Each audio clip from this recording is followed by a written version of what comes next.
Mi hijo me escupió en la cara mientras yo sostenía la bandeja con su desayuno. Déjame repetirlo para que entiendas bien: mi propio hijo, el bebé que llevé en mi vientre durante 9 meses, el niño al que amamanté, al que cuidé durante 42 años.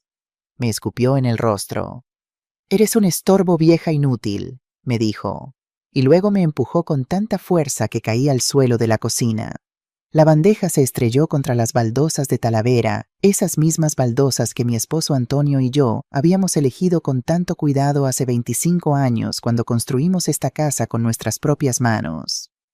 Me quedé ahí tirada con 69 años, sintiendo el frío del piso contra mi mejilla. Pero lo que más me dolió no fue la caída, ni siquiera fue la saliva que me corría por la cara. Fue darme cuenta de algo que había negado durante 3 años. Mi hijo se había convertido en un monstruo, y yo había ayudado a crearlo. Mientras él se alejaba maldiciendo porque su desayuno estaba en el suelo, yo permanecí ahí inmóvil. Por primera vez en 42 años de ser madre, sentí algo que nunca pensé que sentiría hacia el niño que había crecido en mi vientre: desprecio puro y cristalino. Pero lo que él no sabía, lo que nadie en esa casa sabía, era que yo ya no era la misma mujer que había sido hasta ese momento. Algo había cambiado la noche anterior cuando descubrí su plan para robarme todo lo que tengo. Y ahora, mientras me levantaba despacio del suelo limpiándome la saliva de mi cara con el delantal que mi madre me había bordado antes de morir, supe exactamente qué iba a hacer. Mi nombre es Camila Ruiz Moreno. Tengo 69 años. Y esta es la historia de cómo mi propio hijo intentó destruirme y cómo yo lo detuve. Antes de contarte sobre la traición, necesitas conocer mi historia, porque lo que me hicieron fue mucho peor debido a todo lo que di. Nací en 1955 en un pueblo pequeño cerca de Requena, en la provincia de Valencia. Mi padre era agricultor, mi madre costurera. Éramos pobres pero dignos. Mamá me enseñó a coser cuando tenía 7 años. Camila, me decía mientras sus manos expertas guiaban las mías sobre la tela: una mujer que sabe hacer cosas con sus manos nunca morirá de hambre. Tenía razón. A los 18 años me mudé a Valencia para trabajar en una fábrica textil. Ganaba 15,000 pesetas al mes, casi nada, pero ahorraba cada céntimo que podía. Vivía con otras 3 chicas en un apartamento minúsculo en Benimaclet. Comíamos pan con tomate casi todas las noches. A veces, si teníamos suerte, un poco de jamón. Pero yo tenía un sueño: algún día tendría mi propia casa, un lugar que nadie pudiera quitarme. Conocí a Antonio Ruiz en 1974 en la Feria de Julio. Yo tenía 19 años, él 22. Era albañil, un trabajador de la construcción con las manos callosas, pero con el corazón más dulce que he conocido. No era guapo según los estándares convencionales, era bajito, un poco robusto, con el pelo siempre lleno de polvo de cemento. Pero cuando me miraba, sentía que era la mujer más hermosa del mundo. Nos casamos 6 meses después, en febrero de 1975. La boda fue modesta: 20 personas en la iglesia de San Miguel y una comida sencilla en casa de sus padres.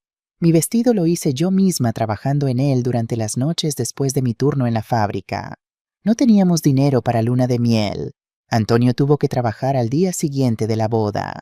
Pero éramos felices. Dios mío, éramos tan felices. Durante los primeros años vivimos en un apartamento alquilado en Patraix. 2 habitaciones pequeñas, un baño compartido con otra familia. Yo seguía trabajando en la fábrica, Antonio en la construcción. Cada céntimo que ganábamos después de pagar el alquiler y la comida iba a nuestra cuenta de ahorros. Teníamos un cuaderno donde anotábamos cada peseta. Para nuestra casa, decía Antonio cada vez que depositábamos dinero. Para el lugar donde criaremos a nuestros hijos. En 1982 finalmente pasó. Encontramos un terreno en las afueras de Requena. No era mucho: 500 metros cuadrados de tierra seca, pero era nuestro. Costó 800,000 pesetas. Habíamos ahorrado durante 7 años para el pago inicial. Y entonces comenzamos a construir. Antonio trabajaba en construcciones durante la semana. Los fines de semana trabajábamos en nuestra propia casa. Él ponía los ladrillos, yo mezclaba el cemento. Mis manos, que habían cosido durante años, aprendieron a sostener la paleta, a nivelar las paredes, a colocar las baldosas. Recuerdo estar embarazada de 7 meses de Javier bajo el sol de agosto, mezclando cemento en un cubo de plástico azul. El sudor me corría por la espalda. Mis pies estaban hinchados. Pero yo sonreía porque estaba construyendo el futuro de mi hijo. Camila, descansa, me decía Antonio. ¿El bebé? El bebé estará bien, respondía yo. Está aprendiendo que en esta familia trabajamos duro por lo que queremos. Javier nació el 5 de mayo de 1983, en medio de los festejos y los cohetes. Un bebé robusto y saludable de 3.8 kilos. Antonio lloró cuando lo sostuvo por primera vez. Nuestro hijo tendrá una casa, susurró. Una casa de verdad. Tardamos 3 años en terminar la construcción. 3 años de fines de semana, días festivos, vacaciones. En 1985 finalmente nos mudamos. Era una casa modesta, 3 habitaciones, 2 baños, una cocina grande con esas baldosas de Talavera que tanto me gustaban, un pequeño jardín donde plantamos naranjos y jazmines. Pero era nuestra, completamente nuestra. Recuerdo la primera noche que dormimos allí. Javier tenía 2 años y dormía en su cuna nueva en su propia habitación. Antonio y yo nos acostamos en nuestro dormitorio, el dormitorio que habíamos construido con nuestras propias manos, y nos abrazamos. Lo logramos, Cami, dijo él. Construimos un hogar para nuestra familia.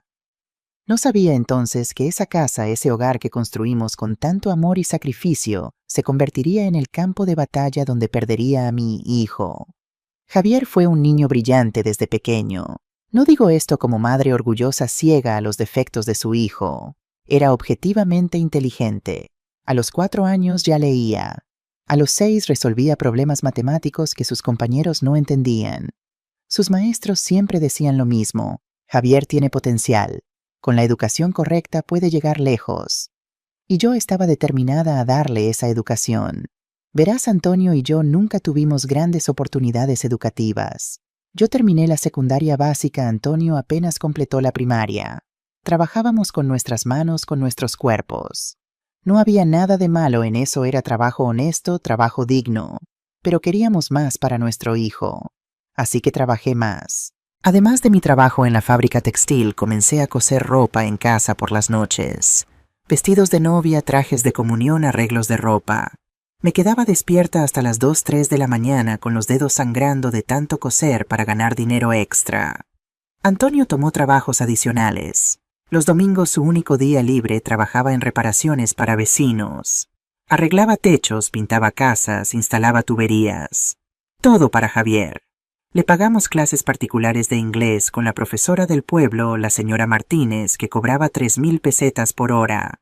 Era una fortuna para nosotros, pero Javier necesitaba aprender inglés si quería tener oportunidades. Le compramos una computadora cuando tenía 12 años. Una Amstrad que nos costó 150,000 pesetas, 3 meses de salario de Antonio. Pero todos los artículos decían que los niños necesitaban saber de computadoras para el futuro. Cuando cumplió 14 años, Javier quería una bicicleta de montaña. Todos sus amigos tenían una. Mamá, papá, todos van a las excursiones los fines de semana. Yo soy el único que no puede ir. Vendí mi anillo de compromiso. No era gran cosa, un pequeño anillo de oro con una piedrita, pero era mío. Lo vendí por 40,000 pesetas y le compré la bicicleta. Gracias, mamá, dijo Javier abrazándome. Eres la mejor mamá del mundo. En ese momento, con sus brazos alrededor de mí, sentí que todos los sacrificios valían la pena. Ahora me pregunto si ese fue mi primer error. Le enseñé a esperar que yo siempre sacrificaría lo mío por lo suyo, pero entonces no lo veía así. Solo veía a mi hijo, mi precioso hijo, y quería darle el mundo. Las cosas cambiaron en el año 2000, cuando Javier tenía 17 años. Antonio trabajaba en la construcción de un complejo de apartamentos en Silla, a unos 30 kilómetros de casa. Era un buen proyecto, buen dinero. Estábamos ahorrando para la universidad de Javier. Él quería estudiar administración de empresas en la Universidad de Valencia. No era barato, pero encontraríamos la manera. El 15 de marzo de 2000, un miércoles, yo estaba en casa preparando la comida favorita de Antonio, pollo al ajillo con patatas. Era nuestro aniversario de bodas número 25. Había comprado una botella de vino, algo que raramente hacíamos. Iba a ser una celebración especial. A las 3 de la tarde sonó el timbre. Era el capataz de Antonio, un hombre llamado Vicente. Su rostro me dijo todo antes de que abriera la boca. Camila, lo siento mucho. Hubo un accidente. Antonio había estado trabajando en el 3er piso. Una viga mal asegurada. Se cayó. Murió instantáneamente, dijeron los doctores. No sufrió. Pero yo sí. Dios mío, cómo sufrí. No recuerdo mucho de esos primeros días. Sé que hubo un funeral. Sé que mucha gente vino. Antonio era querido en la comunidad. Sé que alguien tuvo que sostenerme porque mis piernas no funcionaban. Lo que sí recuerdo claramente es a Javier, mi hijo de 17 años parado junto al ataúd de su padre con el rostro de mármol, sin lágrimas, sin expresión, como una estatua. Javier, mi amor, está bien llorar, le dije abrazándolo. Él se apartó. Tengo que ser fuerte, mamá. Papá hubiera querido que fuera fuerte. Y fue fuerte, demasiado fuerte. Nunca lo vi llorar, ni en el funeral ni en las semanas después. Simplemente siguió adelante como si nada hubiera pasado. Ahora, 24 años después, me pregunto si ese fue el momento en que algo dentro de él se rompió. Si el dolor que nunca procesó se convirtió en la rabia que finalmente volvió contra mí. Pero entonces yo no lo entendía. Solo veía a mi hijo tratando de ser valiente y lo amaba por ello. Después de la muerte de Antonio había dinero del seguro de vida, 3.5 millones de pesetas, unos 21.000 euros. No era mucho, pero era algo. Ese dinero combinado con mi pensión de viuda y mi trabajo nos permitiría sobrevivir. Pero yo quería más que sobrevivir. Quería que Javier tuviera su futuro. Así que tomé 2 trabajos de limpieza en casas de familias ricas en la ciudad de Valencia. Me levantaba a las 5 de la mañana, tomaba el autobús a las 6. Limpiaba la casa de la familia Sánchez de 7 a 11, luego la casa de la familia Ortega de 12 a 4. Llegaba a casa a las 6 de la tarde, preparaba la cena y luego cosía hasta la medianoche. Javier estudiaba. Eso era todo lo que tenía que hacer. Estudiar. Le preparaba sus comidas favoritas, lavaba su ropa, me aseguraba de que tuviera todo lo que necesitaba para la universidad, libros, materiales, incluso dinero para salir con sus amigos los fines de semana. No te preocupes por el dinero, mi amor, le decía. Solo concéntrate en tus estudios. Papá hubiera querido que tuvieras la mejor educación. Y Javier estudió. Se graduó en Administración de Empresas en 2006 con buenas notas. No excelentes, pero buenas. El día de su graduación lloré. Lloré tanto que mi vecina Marta tuvo que darme té de tila para calmarme. Ahí estaba mi hijo con su birrete y su toga sosteniendo su diploma. El primer universitario de nuestra familia. Antonio, susurré mirando al cielo, nuestro hijo lo logró. Si Antonio hubiera estado vivo, tal vez las cosas habrían sido diferentes. Tal vez él hubiera visto lo que yo no quise ver, que al darle todo a Javier, al no pedirle nada a cambio, estaba criando a un hombre que esperaría que el mundo le debiera algo. Pero Antonio no estaba, solo estaba yo. Y yo amaba a mi hijo más que a mi propia vida. Ese fue mi segundo error, amarlo más de lo que me amaba a mí misma.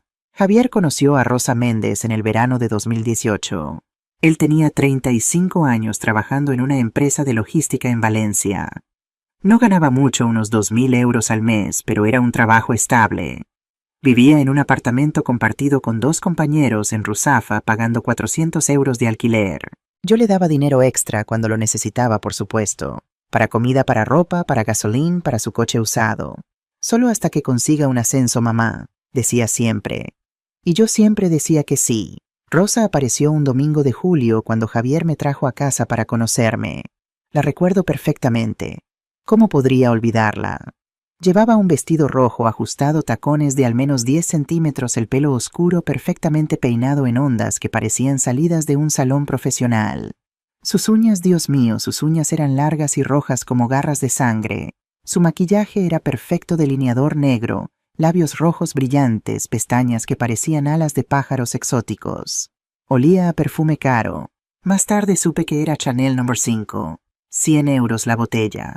Yo estaba en la cocina con mi delantal viejo, mis manos ásperas de tanto trabajar, mi pelo gris mal recogido en un moño. Había pasado toda la mañana preparando una comida especial, paella valenciana auténtica, hecha con el arroz bomba de calasparra, pollo y conejo de la carnicería del pueblo Azafrán Real, que había comprado específicamente para esta ocasión. Mamá, dijo Javier con una sonrisa que no le había visto en años. Ella es Rosa, mi novia. Rosa me extendió su mano no para estrechar, sino como si esperara que se la besara como a una reina. Sus uñas rojas brillaban bajo la luz de la cocina. Encantada de conocerte, Camila, dijo. No, señora Ruiz, no, encantada de conocer a la madre de Javier. Solo Camila, como si fuéramos amigas de la misma edad. El placer es mío, respondí secándome las manos en el delantal antes de tocar brevemente las suyas. Sus manos eran suaves, sin callos, sin cicatrices. Manos que nunca habían trabajado duro. Huele delicioso, dijo Rosa mirando alrededor de la cocina con una expresión que no pude descifrar entonces. Ahora sé que era evaluación. Estaba catalogando cada centímetro de mi casa, calculando su valor. Gracias, mi amor. Es paella valenciana hecha como la hacía la abuela de Antonio. Espero que te guste. Nos sentamos a la misma mesa de madera que Antonio había construido hace 20 años. Serví la paella con orgullo. Era perfecta, el arroz en su punto exacto, el socarrat crujiente en el fondo. Javier comió con entusiasmo como siempre. Rosa probó un bocado, luego dejó su tenedor. Está interesante, dijo, pero no como carbohidratos después de las 6. Estoy en dieta cetogénica. Me quedé congelada con mi tenedor a medio camino de mi boca. Oh, fue todo lo que pude decir. No sabía... Podría prepararte una ensalada. No te preocupes, dijo Rosa con una sonrisa que no llegaba a sus ojos. Comeré cuando lleguemos a casa. Javier se rió. Mamá Rosa es muy estricta con su alimentación. Cuida mucho su figura, ¿sabes? La implicación era clara, a diferencia de mí, que había dejado de cuidar mi figura hace años. Pasé el resto de la comida sintiéndome pequeña e insignificante, mientras Rosa hablaba sobre su trabajo. Algo en bienes raíces, no presté mucha atención. Sus viajes había estado en Ibiza, en Marbella, en lugares que yo solo había visto en televisión, sus planes futuros vagos, pero que obviamente incluían a Javier y dinero. Cuando se fueron, Javier me dio un beso rápido en la mejilla. Gracias por la comida, mamá. Rosa es increíble, ¿verdad? Sí, mentí. Increíble. Mi vecina Marta había venido a tomar café esa tarde. Le conté sobre Rosa. No me gusta Cami, dijo Marta moviendo la cabeza. Esa mujer tiene ojos de cazadora. No seas tan dura, respondí defendiendo a Rosa porque era la novia de mi hijo.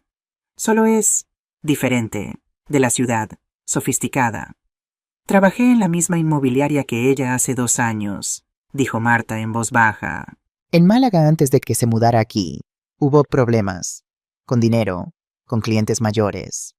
¿Qué tipo de problemas? No puedo decir mucho, pero escuché que estafó a una anciana. Algo sobre convencerla de vender su apartamento por mucho menos de su valor, quedándose con una comisión enorme. La empresa la despidió discretamente para evitar un escándalo. Debí haber escuchado, debí haber investigado, debí haber protegido a mi hijo, pero no lo hice, porque quería que Javier fuera feliz, y Rosa lo hacía feliz. O eso pensaba yo. Javier y Rosa se casaron el 15 de junio de 2019. La boda fue espectacular, demasiado espectacular para sus medios. Se celebró en el Hotel Balneario Las Arenas en Valencia, un lugar de 5 estrellas frente a la playa. 150 invitados, comida gourmet, barra libre durante toda la noche, una banda en vivo que según supe después cobró 3.000 euros. El vestido de Rosa costó 4.500 euros. Lo sé porque Javier me lo dijo cuando me pidió ayuda con los gastos. Mamá me dijo un día de marzo, 3 meses antes de la boda, necesitamos hablar sobre algo importante. Vinieron juntos a mi casa. Rosa se sentó en mi sofá como si fuera un trono, con sus uñas recién hechas, esta vez doradas, tamborileando sobre el brazo. La boda va a costar más de lo que pensábamos, comenzó Javier sin mirarme a los ojos. El hotel, la comida, todo es más caro, y queremos que sea perfecto. Es nuestro día especial. ¿Cuánto necesitan? Pregunté, aunque algo dentro de mí ya sabía que no me gustaría la respuesta. 15.000 euros, dijo Rosa mirándome directamente. Es tu único hijo, Camila. Solo se casa una vez. 15.000 euros. Era casi todo lo que me quedaba del seguro de vida de Antonio, más mis ahorros de 5 años de trabajo. Yo no sé si tengo tanto, empecé a decir. Por favor, mamá, dijo Javier, y por primera vez en meses me miró realmente. Significaría mucho para nosotros. Papá hubiera querido que mi boda fuera especial. Y ahí estaba, la carta del padre muerto. Sabía que no podía negarme. Déjame ver qué puedo hacer, dije finalmente. Vacié mi cuenta de ahorros, 15.000 euros exactos. Todo lo que había guardado para emergencias, para mi vejez, para... Ya ni siquiera recuerdo para qué más. Se lo di a Javier una semana después en un sobre blanco. Gracias, mamá. dijo besándome la frente. Eres la mejor. Rosa tomó el sobre sin decir gracias. Solo sonrió. El día de la boda llegó. Yo me puse mi mejor vestido, uno azul marino que había usado en la boda de mi prima 5 años atrás. No tenía dinero para comprar uno nuevo. Me hice un moño simple, un poco de maquillaje, mis zapatos viejos pero cómodos. Rosa estaba despampanante en su vestido de encaje blanco con un velo de 3 metros de largo y una tiara que brillaba con cristales de Swarovski. La ceremonia fue en una capilla pequeña y bonita. El cura dijo palabras hermosas sobre el amor y el compromiso. Javier lloró. Rosa no. Luego vino la recepción. Me senté en una mesa en el fondo del salón. La mesa número 12, lejos de la mesa principal donde estaban los novios y sus amigos más cercanos.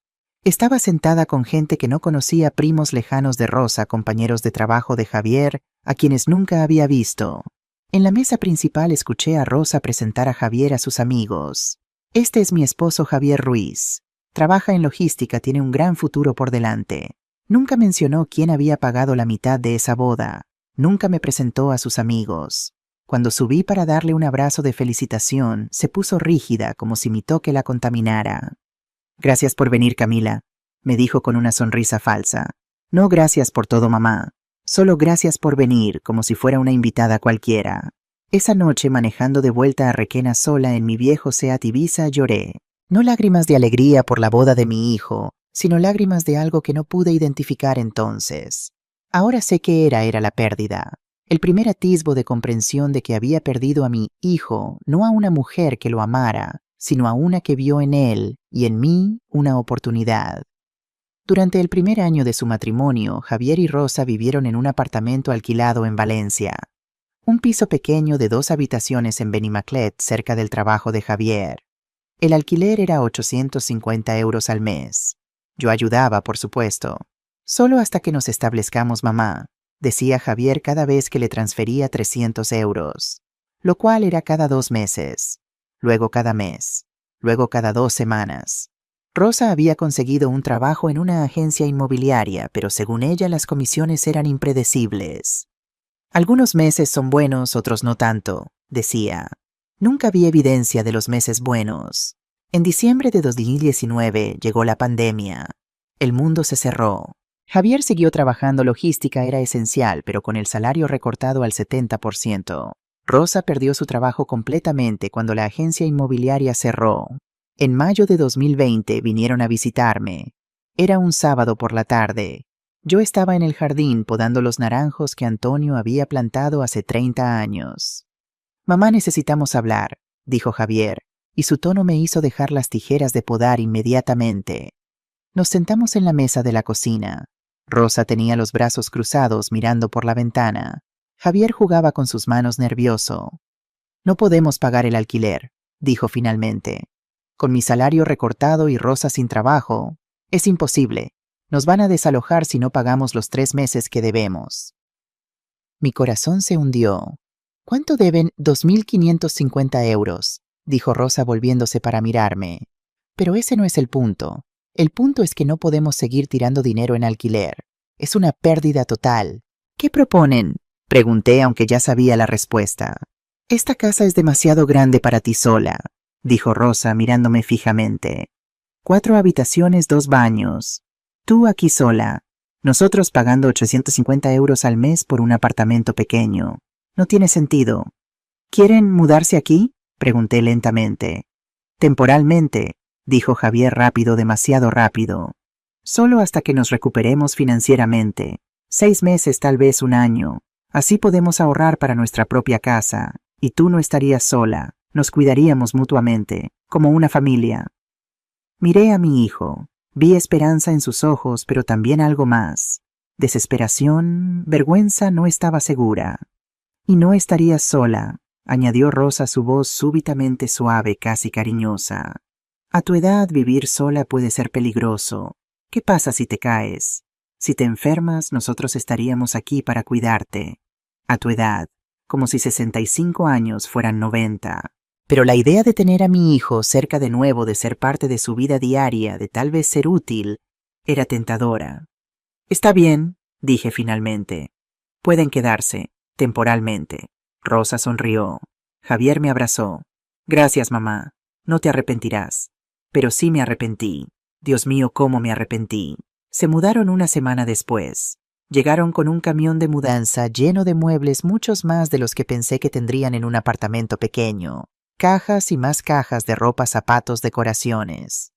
¿Dónde guardaste todo esto en el apartamento? Pregunté mirando la montaña de pertenencias. Oh, teníamos algunas cosas en almacenamiento, dijo Rosa vagamente. Es bueno finalmente tener espacio para todo. Se instalaron en la habitación más grande, la que había sido de Javier cuando era niño, pero que yo había convertido en un cuarto de huéspedes después de que se fue. Rosa inmediatamente comenzó a redecorar. Pintó las paredes de gris, un color frío y moderno que chocaba con el resto de la casa. Trajo sus propios muebles, relegando los míos al garaje.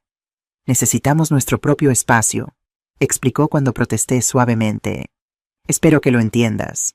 Los primeros 2 meses fueron tolerables. Javier trabajaba durante el día. Rosa pasaba tiempo en la casa, como ella la llamaba ahora, como si fuera suya. Yo cocinaba la cena para todos como era natural. Limpiaba, lavaba la ropa. Camila, déjame ayudarte, decía Rosa ocasionalmente. Pero cuando intentaba ayudar siempre tenía una crítica. Así no se hace la paella. Esos platos no están bien lavados. ¿Por qué usas ese detergente? Es terrible para el medio ambiente. Gradualmente dejó de ofrecer ayuda. El tercer mes las cosas comenzaron a cambiar sutilmente. Llegué a casa un día después de hacer la compra. Yo pagaba toda la comida, por supuesto, y encontré a Rosa reorganizando mi cocina. ¿Qué estás haciendo? Pregunté viendo todos mis platos y ollas esparcidos por el contador.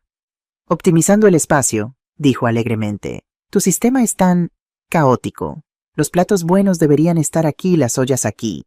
Es mucho más eficiente. Pero yo llevo 25 años con mi sistema. Sé dónde está todo. Rosa suspiró como si fuera una niña tonta. Camila, a veces el cambio es bueno. Tienes que adaptarte a tener más gente en la casa. Esa noche busqué mi sartén favorita, la que Antonio me había regalado en nuestro 10º aniversario, durante 15 minutos, antes de encontrarla en un gabinete que apenas podía alcanzar. Ese fue solo el comienzo. Las reglas comenzaron en el 4.º mes. Camila, dijo Rosa una mañana mientras yo tomaba café en la cocina, necesitamos establecer algunos límites para que todos podamos vivir cómodamente. Sacó una hoja de papel. Tenía una lista impresa. Una lista de reglas para mi casa. Reglas de convivencia 1. No invitar amigos sin avisar con 48 horas de anticipación. 2. Mantener el volumen de la TV bajo, después de las 9 p.m. 3. Limitar las duchas a 10 minutos para ahorrar agua. 4. No usar la lavadora después de las 8 p.m. muy ruidosa. 5. Consultar antes de cocinar comidas con olor fuerte. 6. Mantener las ventanas cerradas. Rosa tenía alergias. Esto es razonable, ¿verdad? Preguntó Rosa sonriendo. Es solo para que todos respetemos el espacio del otro. Miré la lista. Miré a mi hijo, que estaba detrás de Rosa mirando su teléfono sin decir nada. Pero, esta es mi casa, dije suavemente. Nuestra casa ahora, corrigió Rosa. Vivimos todos aquí. Es un espacio compartido. ¿O acaso no somos familia? ¿Qué podía decir? Si protestaba parecería egoísta. Así que asentí. Las reglas fueron solo el principio. Mi amiga Marta solía visitarme todos los miércoles para tomar café y conversar. Llevábamos haciendo esto durante 20 años. Un día llegó y Rosa la recibió en la puerta. Lo siento, Marta, Camila está ocupada. No avisó que vendrías. Las reglas, ¿sabes? Yo estaba en la cocina escuchando, sintiéndome humillada. Salí corriendo. Marta, pasa, por favor. No sabía que Rosa... No quiero causar problemas, dijo Marta mirándome con preocupación. Te llamo luego, Cami. Cuando se fue, confronté a Rosa. No puedes decirle a mis amigos que no pueden visitarme. No estoy diciendo que no puedan, respondió Rosa calmadamente. Solo estoy pidiendo que sigas las reglas que acordamos. Es por respeto. Javier trabaja desde casa ahora. Necesita silencio. O tu café con las amigas es más importante que el trabajo de tu hijo. Siempre era así. Cada protesta era respondida con una lógica retorcida que me hacía sentir egoísta por tener necesidades. Los gastos eran otro problema. Yo pagaba todo: electricidad, agua, gas, internet, comida, productos de limpieza. Mi pensión de viuda era de 850 euros al mes. También trabajaba medio tiempo en una notaría del pueblo, 25 horas a la semana, ganando 1.200 euros más. En total, 250 euros al mes. Los gastos de la casa habían subido a 600 euros mensuales ahora que éramos 3 personas. La comida costaba fácilmente 800 euros para todos. Me quedaban solo 650 euros al mes para mí misma. Y Javier y Rosa no contribuían con nada. «Estamos ahorrando», decía Javier cuando le preguntaba suavemente si podían ayudar aunque sea con la comida. «Para nuestra propia casa, mamá. ¿No quieres que tengamos nuestro propio lugar?» Pero Rosa seguía comprando ropa nueva. La veía llegar con bolsas de Zara de mango de tiendas caras. Javier compró un coche nuevo bueno usado, pero más nuevo un Audi del 2015. «¿Cómo pueden ahorrar si...?» comencé a preguntar una vez. «Eso no es asunto tuyo, Camila», interrumpió Rosa. «Somos adultos. Sabemos manejar nuestro dinero». Me tragué mis palabras. Me tragué mi frustración. Me tragué mi dignidad. Los meses pasaron. 6 meses se convirtieron en un año. Un año se convirtió en 2. Dejé de invitar a Marta. Era más fácil así. Comencé a ver menos a mis otras amigas también. Rosa siempre tenía algún comentario cuando venían. «Qué ruidosas son tus amigas. Dejaron migas por todas partes. ¿Podrían estacionar en otro lado? Su coche es tan feo». Empecé a sentirme como una invitada en mi propia casa. Caminaba en silencio para no molestar. Cocinaba solo lo que Rosa aprobaba. Veía televisión en mi habitación con auriculares. Pasaba menos tiempo en las áreas comunes. Mi habitación se convirtió en mi refugio, mi prisión. En 2021 Rosa anunció que estaba embarazada. Por un momento tonto de mí pensé que las cosas mejorarían. Un bebé trae amor, alegría. Tal vez un nieto suavizaría a Rosa, recordaría a Javier lo que era realmente importante. Estaba tan equivocada. Lucas Javier Ruiz Méndez nació el 17 de diciembre de 2021 a las 3:47 de la mañana. Pesó 3.2 kilos, midió 51 centímetros. Tenía los ojos oscuros de su padre y un mechón de pelo negro. Era perfecto. Cuando lo vi por primera vez a través del cristal de la nursería del Hospital La Fe, mi corazón se llenó de un amor que no había sentido en años. Un amor puro, sin complicaciones, sin resentimientos. «Mi nieto», susurré tocando el cristal. «Mi pequeño Lucas». Rosa había tenido un parto difícil, 36 horas de labor, y estaba exhausta. Javier no se había apartado de su lado en todo ese tiempo.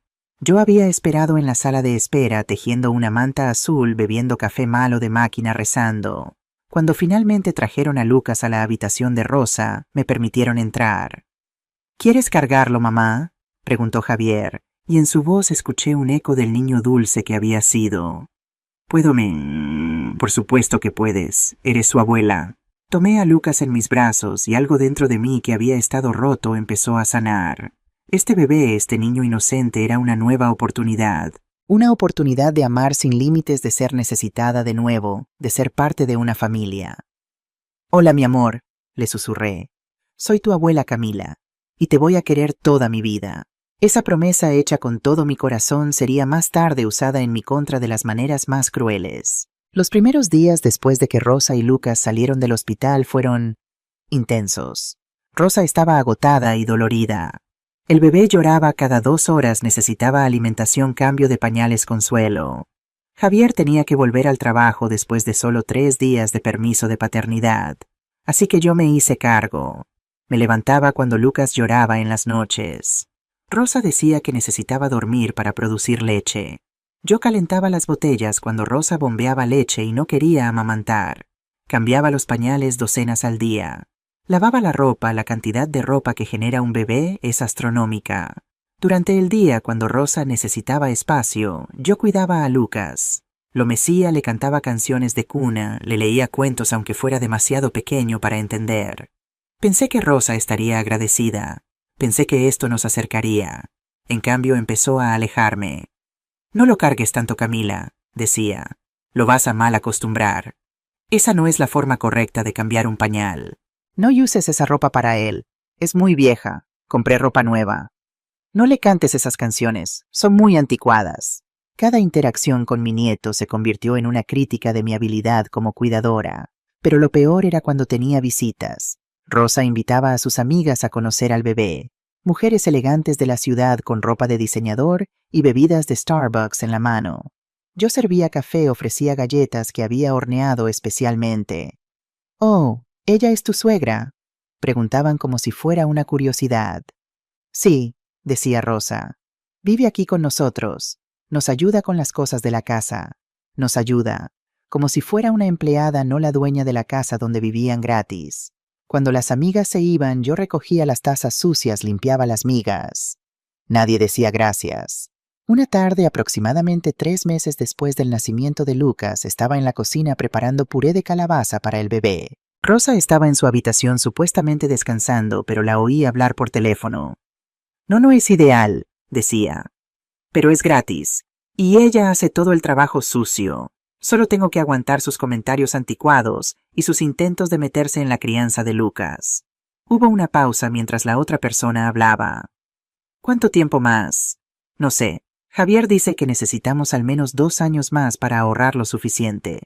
El problema es que la casa está a nombre de ella. Si estuviera a nombre de Javier, podríamos usarla como garantía para un préstamo. Pero la vieja se niega a transferirla». Mi corazón dejó de latir. Javier está trabajando en ello. Tiene un plan.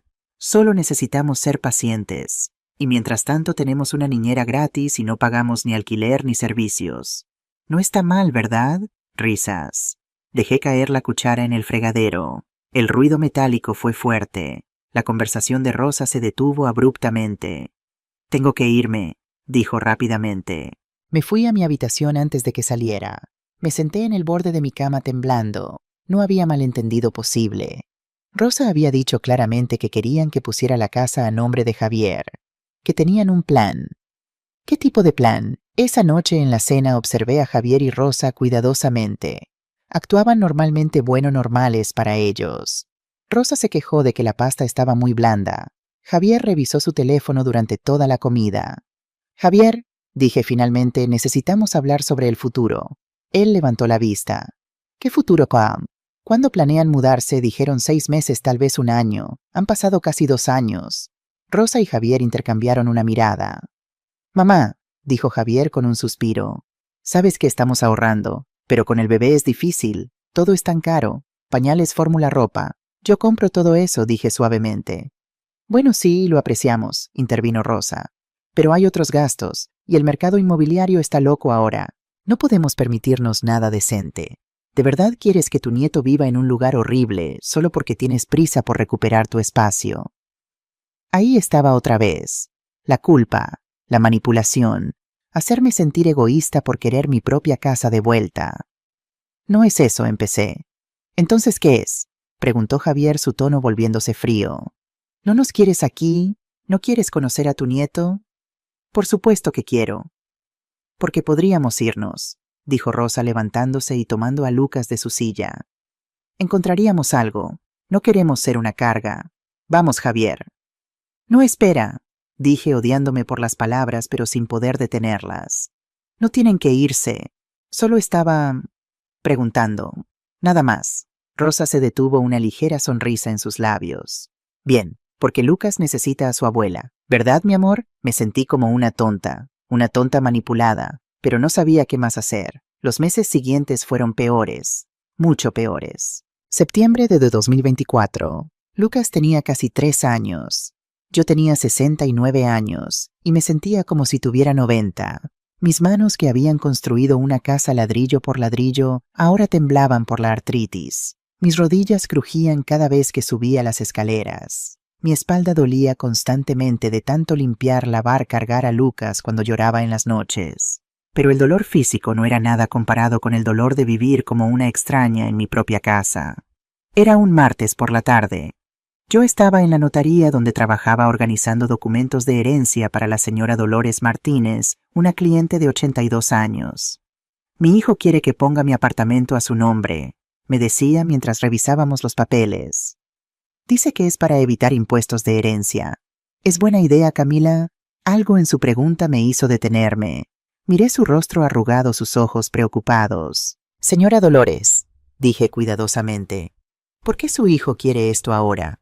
¿Hay alguna urgencia?». «Bueno, él dice que es inteligente desde el punto de vista financiero. y que de todas formas será suyo algún día. ¿Por qué esperar? ¿Vive con usted? Sí, desde que se divorció hace 2 años. No paga alquiler, por supuesto. Es mi hijo. Pero últimamente, no sé, a veces siento que me trata como un estorbo en mi propia casa. Sus palabras resonaron en mí como una campana. Era mi propia historia saliendo de la boca de otra mujer.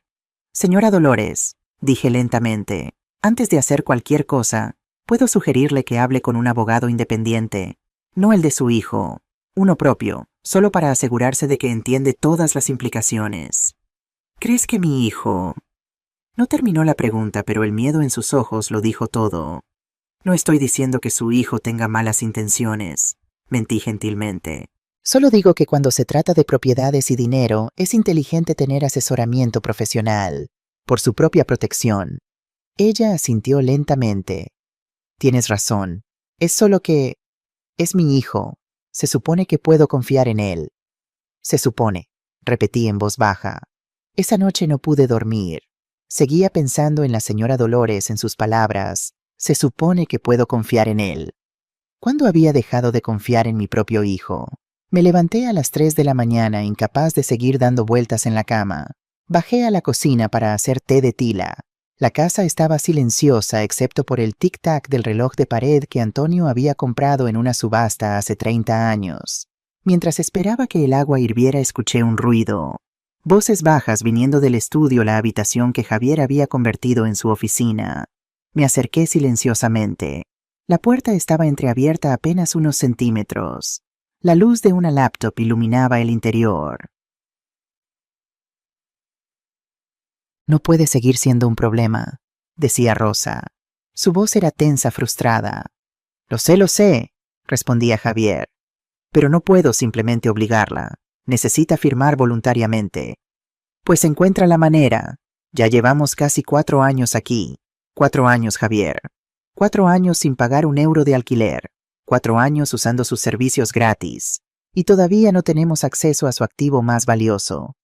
Mi corazón empezó a latir más rápido. La casa vale fácilmente 280.000 euros, continuó Rosa.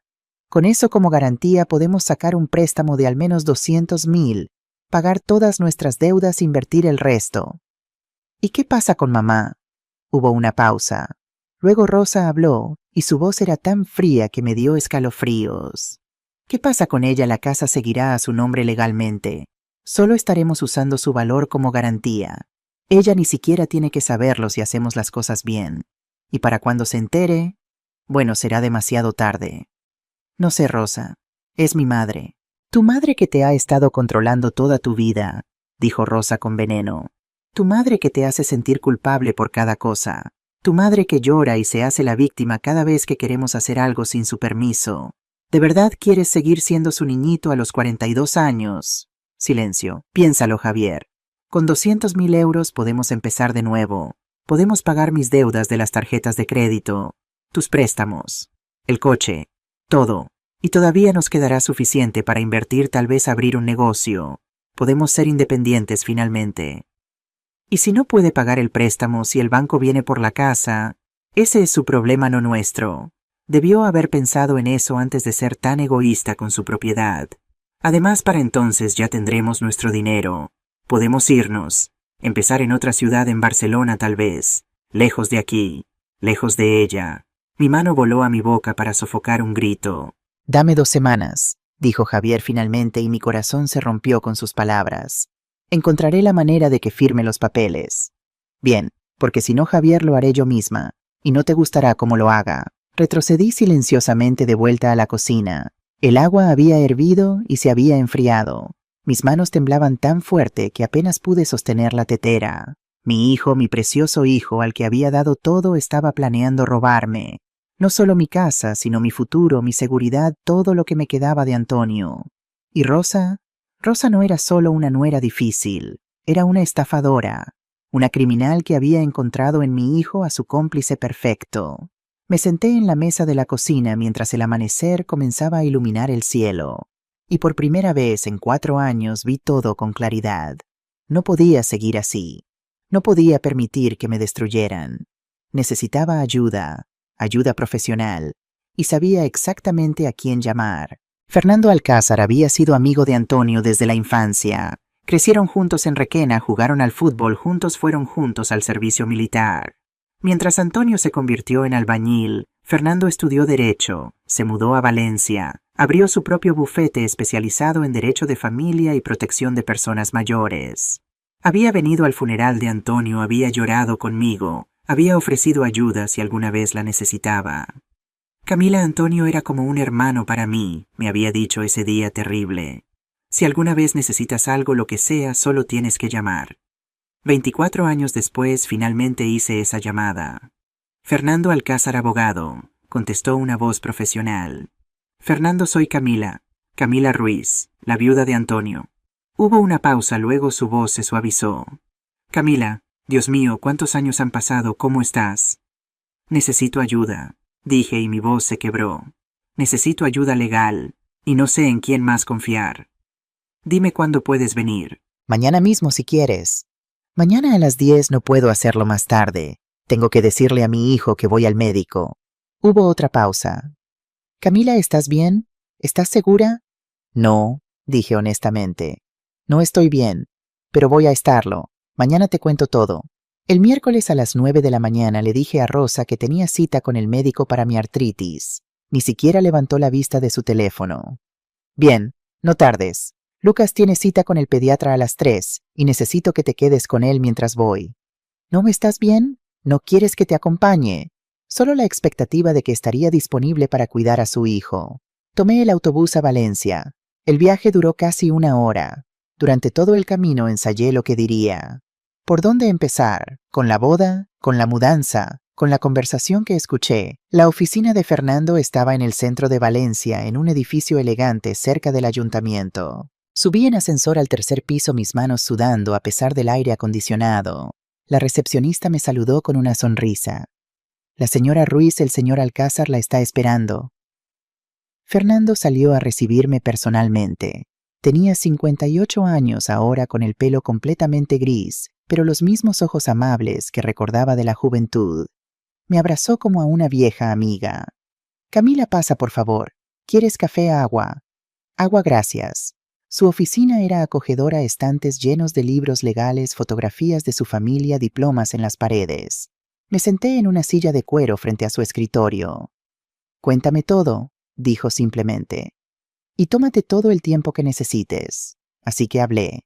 Durante 3 horas le conté todo. La boda, el dinero que di, la mudanza temporal, que nunca terminó, las reglas en mi propia casa, Rosa y sus amigas, el aislamiento de mis propias amistades, Lucas y cómo era usado como herramienta de manipulación, los gastos que yo pagaba sola, y finalmente la conversación que escuché.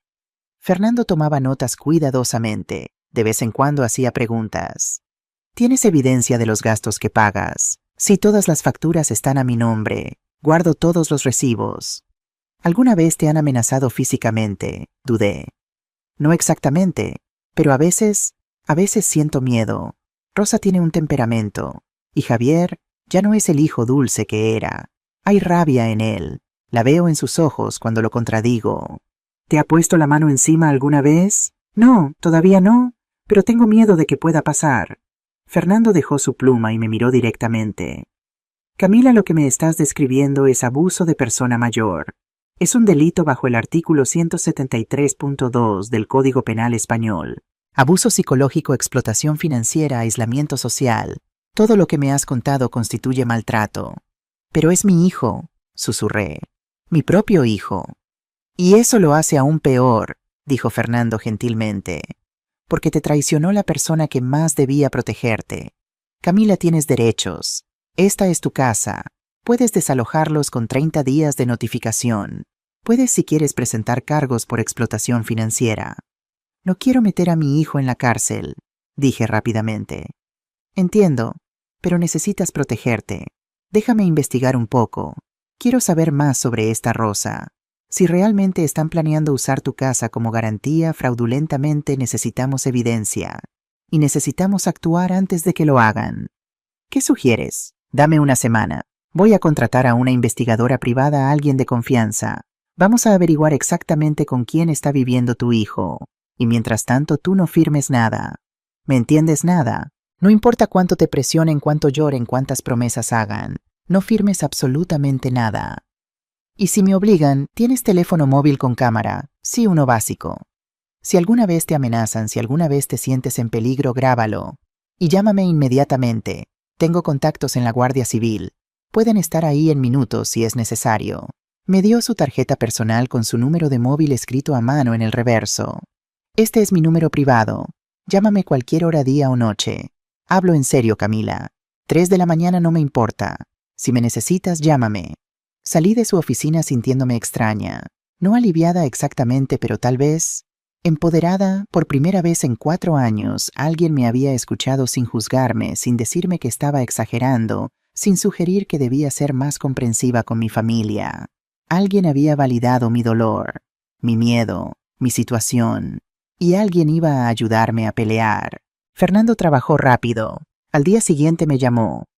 Contraté a alguien. Se llama Isabel Moreno. Es la mejor investigadora privada que conozco, especializada en fraudes financieros y antecedentes. Va a investigar a Rosa y a Javier. Necesito que me envíes toda la información que tengas, nombres completos, fechas de nacimiento, números de identificación si los tienes. ¿Cuánto va a costar todo esto? Pregunté preocupada. Mi presupuesto ya era ajustado. No te preocupes por eso ahora. Podemos discutir honorarios cuando todo termine. Por ahora esto es por Antonio. Me lo debes hacer por Antonio. Esa noche busqué los documentos de identificación de Javier. Su DNI estaba en un cajón de su escritorio. Había encontrado una excusa para entrar mientras él estaba en el trabajo y Rosa había salido a la peluquería. Para Rosa fue más difícil. Finalmente encontré su bolso colgado en el armario de su habitación. Mi corazón latía tan fuerte que pensé que me escucharían los vecinos. Saqué su DNI con manos temblorosas. Tomé una foto con mi teléfono. Lo devolví exactamente como estaba. Nombre completo: Rosa María Méndez Serrano. Fecha de nacimiento: 3 de abril de 1986. Lugar de nacimiento: Málaga. NIE X987T6543K. Envié toda la información a Fernando esa noche por email desde la biblioteca pública del pueblo. No me atrevía a usar internet en casa.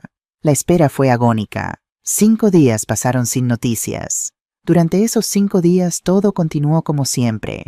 Yo cocinaba, limpiaba, cuidaba a Lucas. Rosa se quejaba. Javier me ignoraba. Pero algo había cambiado en mí. Ahora, cuando Rosa me criticaba, en lugar de sentirme mal, tomaba nota mental. Evidencia. Cuando Javier me hablaba con desprecio, lo recordaba. Más evidencia. Ya no era una víctima pasiva. Era alguien reuniendo munición para una guerra. El lunes siguiente Fernando me llamó. Su voz sonaba tensa. Camila, necesito que vengas a la oficina. Mañana si puedes. He encontrado cosas. Cosas que necesitas saber. ¿Qué tipo de cosas? Mejor hablamos en persona. El martes a las 10 de la mañana estaba de vuelta en su oficina. Esta vez había otra persona ahí, una mujer de unos 40 años, cabello corto oscuro, vestida profesionalmente en un traje gris. Tenía una computadora portátil abierta y varias carpetas sobre el escritorio. Camila, ella es Isabel Moreno, presentó Fernando. Isabel Camila Ruiz. Nos dimos la mano. Su apretón era firme, confiado. Señora Ruiz, dijo Isabel, he estado investigando a Rosa María Méndez Serrano durante los últimos 5 días. Lo que he encontrado es preocupante. Abrió una carpeta y sacó varios documentos. Empecemos con su historial laboral. Rosa trabajó para Inmobiliaria Costa del Sol en Málaga entre 2013 y 2016. Fue despedida en marzo de 2016. La razón oficial fue reducción de personal, pero según mis fuentes hablé con 3 ex empleados, la verdadera razón fue fraude. Mi estómago se hundió. Rosa era agente de bienes raíces, continuó Isabel. Su especialidad al parecer era trabajar con clientes mayores. Personas de 65 años en adelante que querían vender sus propiedades. Hay 2 casos documentados, no fueron a juicio, fueron resueltos fuera de la corte, donde Rosa convenció a clientes mayores de vender sus propiedades significativamente por debajo del valor de mercado a compradores, que resultaron ser asociados de ella. Las comisiones que recibió fueron astronómicas. ¿Quiénes fueron esas personas?, pregunté, mi voz apenas un susurro. Isabel consultó sus notas. Dolores Martínez Ramírez, de 78 años en ese momento. Vendió su apartamento en Fuengirola por 150.000 euros cuando el valor real era de al menos 220.000. Rosa recibió una comisión de 12.000 euros. Dolores descubrió el fraude 6 meses después cuando un vecino le dijo cuánto valía realmente su apartamento. La familia amenazó con demandar. La inmobiliaria le pagó 40.000 euros para que se mantuviera callada y despidió a Rosa discretamente. El segundo caso, continuó Isabel, fue aún peor. Ricardo Vázquez Moreno, de 81 años, viudo sin hijos. Rosa no solo lo convenció de vender su casa por muy poco, sino que, bueno, según los testimonios, ella se presentó como casi familia. Lo visitaba regularmente, le llevaba comida, le hacía compañía. Ganó su confianza completamente. Él cambió su testamento para dejarle 8.000 euros. Cuando murió solo 3 meses después de vender la casa, la familia extendida descubrió lo del testamento y la venta fraudulenta. Investigaron y encontraron que Rosa había estado aislando sistemáticamente a Ricardo de su familia. Me sentí mareada. Ella hizo exactamente lo mismo conmigo. Me está aislando de mis amigos, de mi familia extendida. Lo sé, dijo Isabel gentilmente. Es su patrón, su modus operandi. Se acerca a personas mayores con propiedades, gana su confianza o la confianza de sus hijos, y luego manipula la situación para beneficio financiero propio. Fernando intervino. Hay más, Camila. Isabel, muéstrale lo de Javier. Isabel sacó otro conjunto de documentos. Su hijo tiene deudas significativas. 6 tarjetas de crédito con un saldo total de 43.000 euros. Un préstamo personal de Banco Santander por 22.000 euros que está en mora desde hace 3 meses. Pagos atrasados en el coche 4 meses. Y hay 2 empresas de cobranza persiguiéndolo legalmente. 43.000 euros, repetí atónita. ¿Cómo? Parte son gastos de Rosa, explicó Isabel. Ropa, restaurantes, viajes. Parte son malas inversiones de Javier. Intentó entrar en un esquema de criptomonedas en 2021 y perdió 15.000 euros. Pero lo más relevante es esto. Hace 3 semanas Javier contactó a un intermediario financiero, básicamente un prestamista que trabaja con bancos para conseguir préstamos para gente con mal crédito. Le preguntó sobre la posibilidad de conseguir un préstamo usando una propiedad como garantía. «Mi casa», susurré. «Su casa», confirmó Isabel. «El problema es que necesita su firma para hacerlo, así que están buscando formas de conseguir que usted firme, ya sea convenciéndola directamente o, y esto es más preocupante, falsificando su firma o engañándola para que firme un documento que dice ser una cosa, pero es realmente otra. Pueden hacer eso». «Técnicamente no», dijo Fernando, «pero hay maneras de hacerlo parecer legal. Por ejemplo, podrían decirte que estás firmando algo para reducir impuestos o actualizar el registro de propiedad cuando en realidad estás firmando una autorización para hipotecar. O peor, podrían falsificar tu firma, es ilegal, pero para cuando se descubra el daño ya está hecho y el dinero desaparecido». Me recosté en la silla abrumada. Entonces todo este tiempo, ha sido un plan para robarme. «Sí», dijo Fernando simple y honestamente. «Lo siento, Camila. Sé que querías creer que tu hijo era una víctima de Rosa, pero la evidencia sugiere que él es un participante dispuesto. Él sabe sobre las deudas. Él contactó al intermediario financiero. Él está en esto con ella». Las lágrimas corrieron por mi rostro. No las detuve. «Mi hijo», dije, «mi propio hijo va a robarme. Va a dejarme sin casa, sin nada». «No si nosotros te ayudamos primero», dijo Fernando firmemente. «Camila, tienes opciones. Puedes desalojarlos legalmente. Puedes presentar una denuncia penal si intentan algo fraudulento. Puedes proteger tus activos ahora antes de que sea demasiado tarde». «Pero si los desalojo perderé a mi nieto», lloré. «Nunca me dejarán ver a Lucas otra vez». Isabel me pasó un pañuelo. «Señora Ruiz, permítame ser brutalmente honesta. Si no hace nada, los perderá de todas formas. Rosa y Javier no planean quedarse en Requena después de conseguir el dinero. Escuché rumores todavía sin confirmar de que Rosa ha estado buscando propiedades en Barcelona. Lejos de aquí, lejos de usted.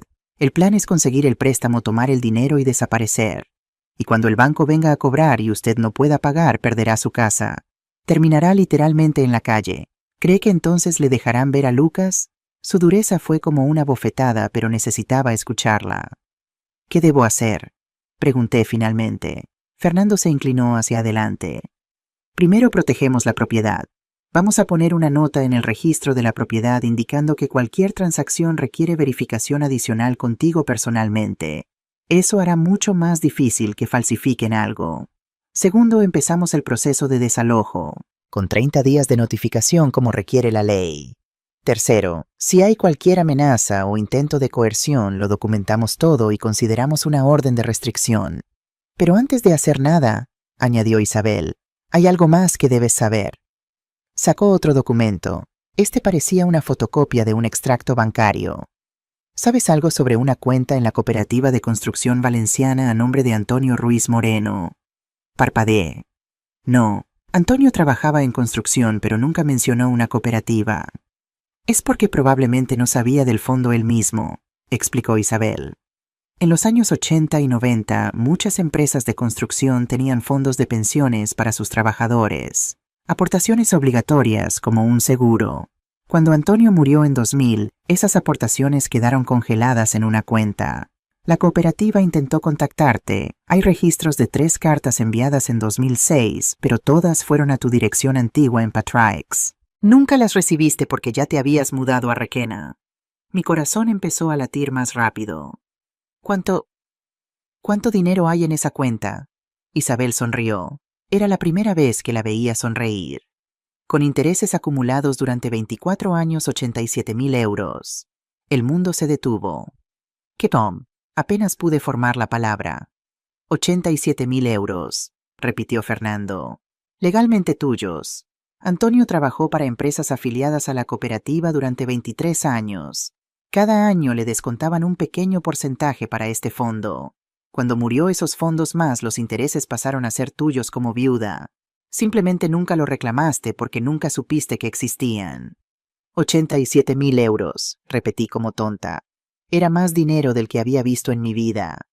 Podemos iniciar el proceso de reclamación inmediatamente, dijo Fernando. Tomará unas 3 a 4 semanas para que los fondos sean transferidos a tu cuenta.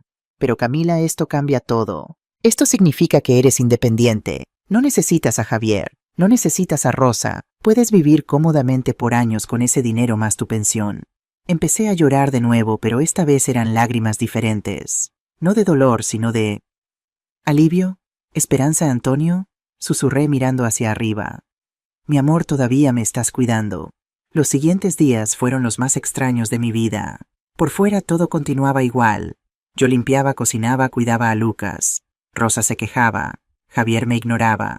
Pero por dentro había cambiado por completo. Sabía la verdad. Conocía sus planes. Y estaba preparando mi contraataque. Fernando y yo hablábamos todos los días, pero yo solo lo llamaba desde la biblioteca pública o cuando salía a hacer compras. Nunca desde casa. Nunca donde pudieran escucharme. El proceso de reclamación del dinero de Antonio estaba en marcha. Fernando había presentado todos los documentos necesarios. 3 semanas máximo, me aseguró. Y ese dinero será tuyo. También habíamos puesto la nota en el registro de propiedad. Cualquier intento de usar mi casa como garantía ahora requeriría mi presencia personal en la notaría con identificación oficial y confirmación de que entendía lo que estaba firmando. Era una red de seguridad, pero no infalible. Lo más importante, me recordaba Fernando constantemente, es que no firmes nada. No importa qué te digan, qué prometan, cómo lloren. Nada. Pero Javier y Rosa no sabían que yo sabía, y eso me daba poder. Los observaba ahora con ojos nuevos. Veía cada movimiento calculado, cada palabra manipuladora. Era como ver una obra de teatro donde conocía el final, pero los actores no sabían que yo tenía el guión. Rosa se volvió más dulce de repente. Camila, hoy te ves cansada. ¿Por qué no descansas? Yo puedo preparar la cena. Por supuesto, la cena era pasta con salsa de frasco, pero era el gesto lo que importaba. Ella estaba siendo amable, preparándome. Javier empezó a pasar más tiempo conmigo. Mamá, ¿quieres ver una película esta noche? Podemos ver algo juntos como antes. Como antes. Como cuando era un niño y veíamos películas de Disney acurrucados en el sofá. La nostalgia como arma. Y luego vino la conversación que había estado esperando. Era un viernes por la noche, mediados de octubre. Rosa había preparado una cena especial, Compró comida tailandesa para llevar algo que nunca hacía porque era demasiado cara. Había vino también un Rioja decente. Camila, siéntate, dijo Rosa sonriendo. Esta noche celebramos. ¿Celebramos qué?, pregunté tomando asiento. Familia, dijo Javier sirviéndome vino. Celebramos la familia. Comimos haciendo conversación superficial. Rosa preguntó sobre mi trabajo en la notaría. Javier me contó sobre un proyecto en su empresa. Actuaron como una familia normal, funcional, cariñosa. Yo actué también. Sonreí y asentí, fingí no ver la tensión bajo sus palabras. Después de la cena, cuando Lucas estaba dormido, Rosa sirvió más vino y se sentó a mi lado en el sofá, demasiado cerca. Camila, Javier y yo hemos estado pensando mucho sobre el futuro, comenzó. Sobre tu futuro especialmente. Mi futuro tiene 69 años, dijo gentilmente como si fuera algo de lo que preocuparse. No vas a poder trabajar para siempre. Y esta casa es grande, difícil de mantener. Las escaleras, el jardín. A tu edad debe ser agotador. Me las arreglo bien, dije cuidadosamente. Por ahora, intervino Javier. Pero mamá, tienes que pensar a largo plazo. ¿Qué pasa en 5 años? 10 años vas a necesitar ayuda. Tal vez atención médica regular. Eso cuesta dinero. Ahí venía. Podía sentirlo. Hemos estado investigando, continuó Rosa sacando una carpeta. Tenían una carpeta preparada, Dios mío, y hay formas inteligentes de proteger tu patrimonio, de asegurarte de que siempre estés cuidada financieramente. Abrió la carpeta. Dentro había documentos impresos, gráficos, números. Se veía oficial, profesional. Probablemente habían pasado horas preparando esto. Mira, si pones la casa a nombre de Javier, ahora hay ventajas enormes, explicó Rosa señalando los documentos. Primero, evitas impuestos de herencia. Si esperas hasta que ya no estés, Javier tendría que pagar casi 70.000 euros en impuestos. Es ridículo, pero si transfieres ahora con un usufructo vitalicio, eso significa que tienes derecho a vivir aquí por el resto de tu vida, los impuestos son mínimos. Segundo, añadió Javier, nos permitiría hacer mejoras a la casa. El techo necesita reparación. La fontanería es vieja. Con la casa a mi nombre puedo conseguir préstamos de renovación a mejores tasas. Haríamos que esta casa fuera más cómoda para ti. Y tercero, Rosa me miró directamente. Te da tranquilidad. Sabes que Lucas y nosotros estaremos cuidados, que la casa se quedará en la familia. Era brillante, tengo que admitirlo. Todo sonaba razonable, lógico, cariñoso incluso. Si no supiera la verdad, tal vez hubiera caído. Necesito pensarlo, dije lentamente. La sonrisa de Rosa vaciló. Pensarlo, Camila, no hay nada que pensar. Es simple matemática, es protección financiera, es sentido común. Aún así es una decisión grande. Dame unos días. ¿Unos días? La voz de Rosa subió de tono. ¿Para qué? ¿Para que tus amigas metiche te llenen la cabeza de tonterías? Rosa, dijo Javier en tono de advertencia, pero ella continuó. No, Javier, es ridículo. Le estamos ofreciendo ayudarla a protegerla, y ella actúa como si fuéramos criminales o algo así. Como si no fuéramos familia. Si somos familia, dije suavemente, entonces entenderás que necesito tiempo para una decisión tan importante. Rosa se levantó bruscamente. ¿Sabes qué? Haz lo que quieras. Cuando termines sola, sin casa, sin familia, no vengas llorando a nosotros. Vamos, Javier.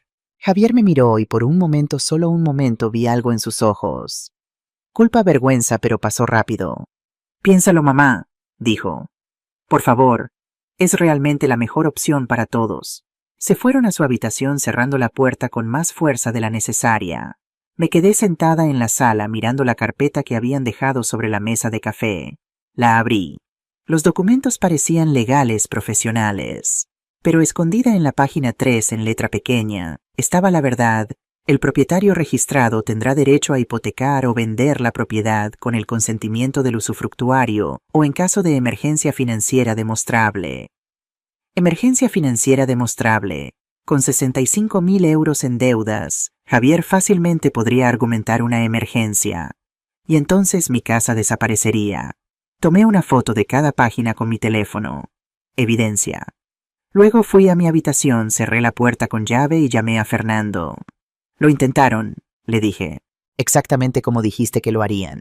¿Firmaste algo? No, les dije que necesitaba tiempo para pensar. Bien, Camila, esto significa que van a aumentar la presión. Prepárate. Van a intentar manipularte emocionalmente, tal vez incluso intimidarte. Pero has sido fuerte hasta ahora. Solo un poco más. De acuerdo, el dinero de Antonio debería estar disponible la próxima semana. Y entonces podemos actuar. Fernando, tengo miedo. Lo sé. Pero también eres más fuerte de lo que crees. Antonio siempre decía que eras la persona más fuerte que conocía. Tenía razón.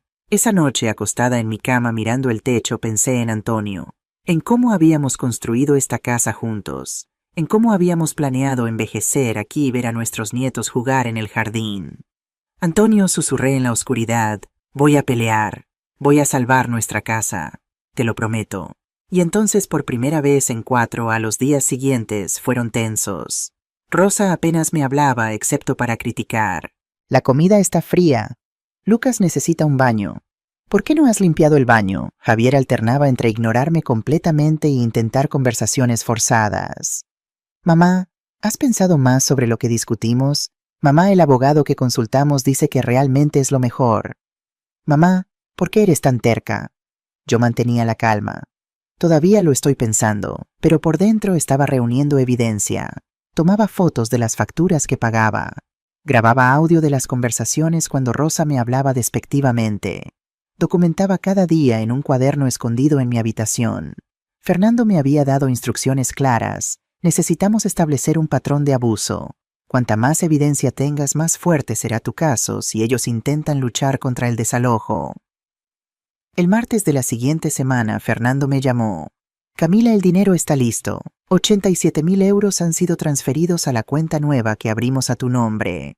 Estás oficialmente libre financieramente. Lloré en el baño de la biblioteca pública con el teléfono presionado contra mi oreja. Gracias, Fernando. Gracias por todo. Ahora viene la parte difícil, dijo. ¿Estás lista para proceder con el desalojo? Sí, dije y lo decía en serio. Estoy lista. Bien, vamos a preparar los documentos. Dame 3 días. Y Camila, cuando llegue el momento necesito que confíes en mí. Va a ser difícil. Va a doler. Pero es necesario. Esos 3 días fueron los más largos de mi vida. En casa la tensión aumentaba. Rosa había dejado de fingir amabilidad. Ahora era abiertamente hostil. Eres una egoísta, me dijo un día mientras yo doblaba ropa.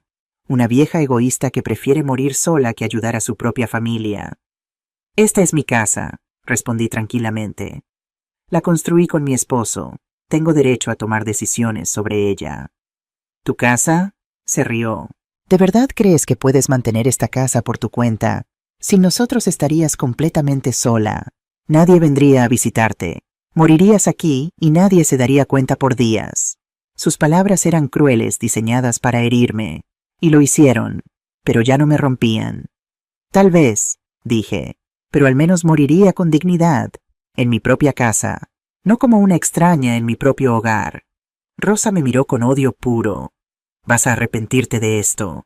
Esa noche escuché a Rosa y Javier discutir en su habitación. Sus voces eran altas, no intentaban ocultarse. No está funcionando, gritaba Rosa. Ya han pasado 2 semanas y no ha firmado nada. Lo sé, respondía Javier. Pero no puedo forzarla. Si sospecha algo... Entonces tenemos que ser más agresivos. Asústala. Hazla sentir que no tiene otra opción. No voy a amenazar a mi madre. Entonces deja que yo lo haga. Hubo silencio. Luego, dale 1 semana más. Si no firma para entonces, hacemos las cosas a mi manera. Mi corazón latía tan rápido que pensé que explotaría. Tomé mi teléfono con manos temblorosas y grabé todo lo que pude escuchar. A la mañana siguiente llamé a Fernando desde el trabajo. Escucha esto, dije y le reproduje la grabación. Cuando terminó él dejó escapar un silbido bajo. Eso es evidencia de conspiración para cometer fraude. Camila, esto es serio. Están planeando activamente robar tu propiedad. Necesitamos moverte más rápido. ¿Puedes venir mañana? Tengo los papeles de desalojo listos, y creo que deberíamos tener a un oficial de la Guardia Civil presente cuando los notifiques. ¿Un policía? Mi voz tembló. Por tu seguridad, basado en lo que escuché en esa grabación, no confío en cómo podrían reaccionar. Especialmente Rosa. La oficial que trabajará con nosotros se llama Elena Ruiz, sin relación contigo, es coincidencia del apellido. Es especialista en casos de violencia doméstica y abuso de ancianos. Es buena gente. De acuerdo, susurré. ¿Cuándo? Sábado por la mañana. ¿Te parece bien? Será un momento en que ambos estén en casa, pero también cuando Lucas pueda estar presente, pero no necesariamente entender completamente lo que está pasando. Sábado, repetí. En 3 días. En 3 días cambiaría mi vida para siempre. Camila, una cosa más. Quiero que prepares una bolsa. Documentos importantes, medicinas, algo de ropa. Déjala con tu vecina Marta o en tu coche, por si necesitas irte rápidamente. ¿Crees que me harían daño? No quiero arriesgarnos. Cuando la gente siente que está perdiendo dinero, especialmente gente desesperada con deudas enormes, pueden volverse impredecibles. Solo es precaución. Esa noche, mientras Javier y Rosa veían televisión, empaqué una pequeña maleta. Mi identificación, el título de propiedad de la casa que guardaba en mi habitación, mi certificado de matrimonio con Antonio, fotos de cuando Javier era pequeño, las joyas que me quedaban, mis medicinas. Lo escondí en el fondo de mi armario. Me sentía como si estuviera preparándome para una guerra, porque lo estaba. El viernes por la noche no dormí. Me quedé despierta toda la noche sentada en mi cama mirando por la ventana las estrellas sobre Requena. Las mismas estrellas que Antonio y yo habíamos mirado hace 25 años cuando terminamos de construir esta casa. Mañana, susurré al cielo, mañana recupero mi vida. A las 5 de la mañana me levanté. Me duché con cuidado usando el jabón de lavanda que guardaba para ocasiones especiales. Me sequé el pelo, algo que raramente hacía.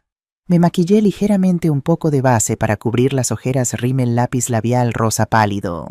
Luego saqué del armario el vestido que Antonio me había regalado en nuestro 25º aniversario. Nunca lo había usado. Era demasiado elegante, demasiado bonito. Para una ocasión especial, había dicho él. Para cuando quieras sentirte como la reina que eres. Era azul oscuro de corte simple pero elegante, con mangas 3/4 y un cinturón delgado. Me lo puse y me miré al espejo. La mujer que me devolvió la mirada no era la Camila derrotada y agotada de los últimos 4 años. Era alguien diferente, alguien con dignidad, alguien que había decidido pelear. Por ti, Antonio, dije a mi reflejo. Y por mí. Bajé a la cocina a las 6 de la mañana. Tenía 2 horas antes de que Javier y Rosa se despertaran. 2 horas para preparar el desayuno más importante de mi vida. No iba a ser cualquier desayuno. Sería perfecto. Sería memorable. Sería mi adiós. Saqué todos los ingredientes que había comprado secretamente durante la semana, pagando con el efectivo de mi nuevo dinero. Nadie en la casa sabía lo que planeaba. Menú churros con chocolate. Los churros que Javier amaba cuando era niño. Cada domingo después de misa, Antonio le compraba 3 churros en la churrería de Don Manuel. Javier los mojaba en chocolate espeso, manchándose toda la cara riendo. Tenía 6 años y el mundo era simple. Tortilla española, la receta de la abuela de Antonio. Patatas cortadas finamente, cebolla caramelizada, huevos batidos hasta que estaban esponjosos como nubes. Antonio había perfeccionado esta receta durante 20 años de intentos. Me la enseñó pacientemente, corrigiendo el grosor de las patatas, el tiempo de cocción, el punto exacto para darle la vuelta. Pan con tomate. Pan rústico de la panadería del pueblo, tostado hasta que crujía, frotado con ajo y tomate maduro, rociado con aceite de oliva virgen extra de los olivares de Jaén, una pizca de sal marina. Simple, perfecto. Valencia. Jamón ibérico. No el jamón serrano normal que compraba.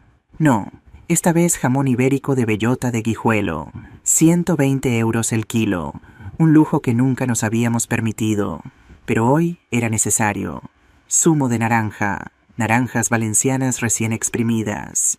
Tardé 40 minutos en exprimir suficientes naranjas para 3 vasos.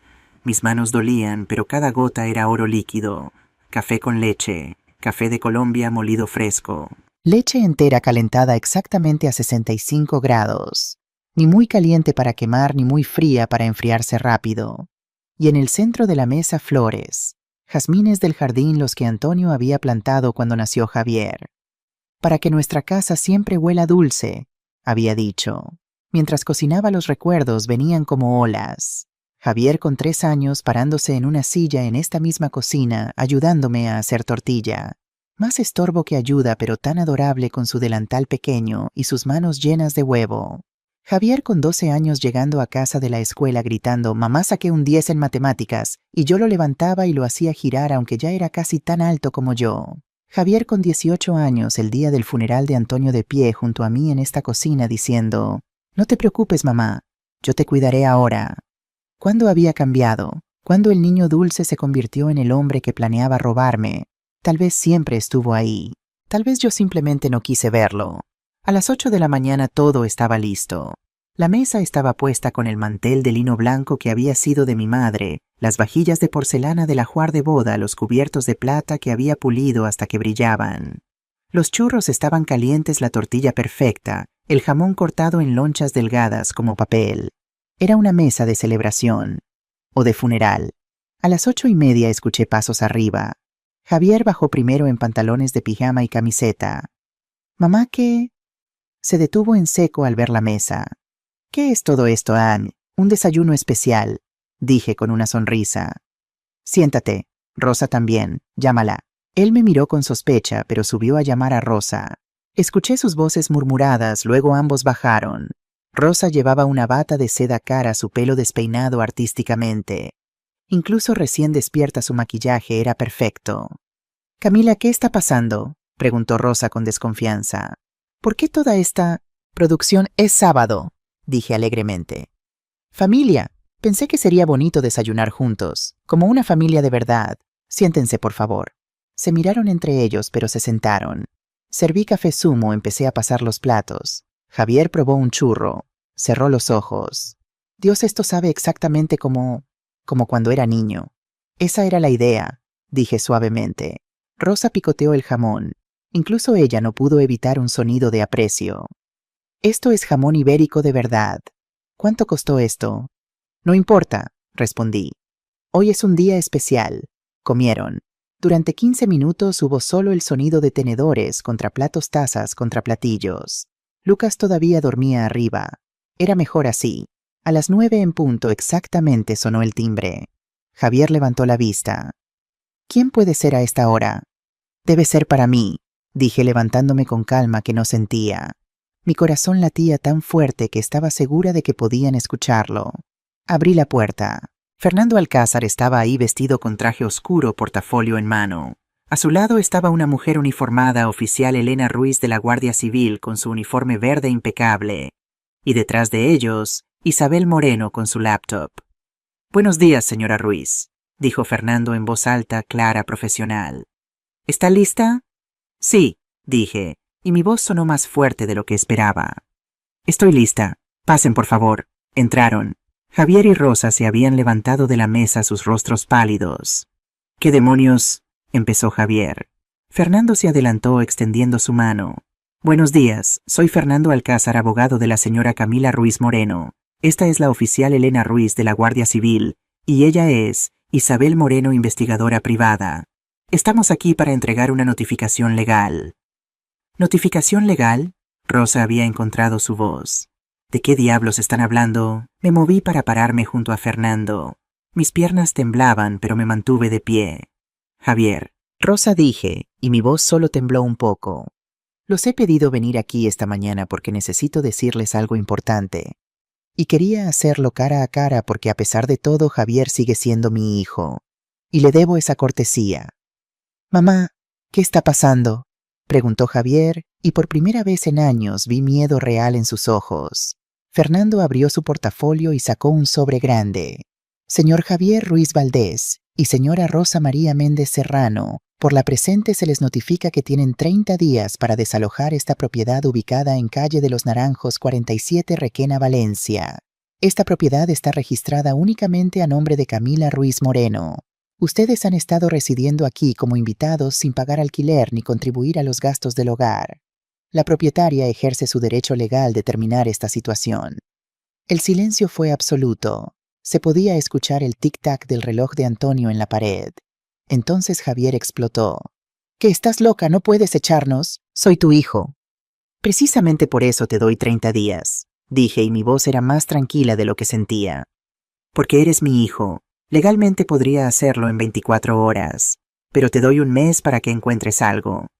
Esto es absurdo, dijo Rosa recuperando su compostura. Camila, no puedes hacer esto. Tenemos un bebé. ¿Dónde se supone que vamos a vivir? Ese no es mi problema, dije, y las palabras salieron más frías de lo que pretendía. Pero eran verdaderas. Isabel se adelantó con su laptop. Permítanme agregar algo a esta conversación. He estado investigando sus finanzas. Señor Ruiz, usted debe 43,000 euros en tarjetas de crédito, 22,000 en préstamos personales, tiene 4 meses de pagos de coche atrasados y 2 agencias de cobranza lo están persiguiendo legalmente. Javier palideció. ¿Cómo sabes? No tienes derecho a investigarme. Tengo todo el derecho cuando mi cliente está siendo explotada financieramente, respondió Isabel fríamente. Pero eso no es todo. Hace 3 semanas contactó a un intermediario financiero preguntando sobre conseguir un préstamo usando esta propiedad como garantía. Una propiedad que no es suya. Eso se llama intento de fraude. Eso no es... Yo nunca... Javier buscaba palabras. Tengo los emails, dijo Isabel. Todas las comunicaciones. Todo documentado. Fernando sacó otra carpeta. Y luego está usted, señora Méndez.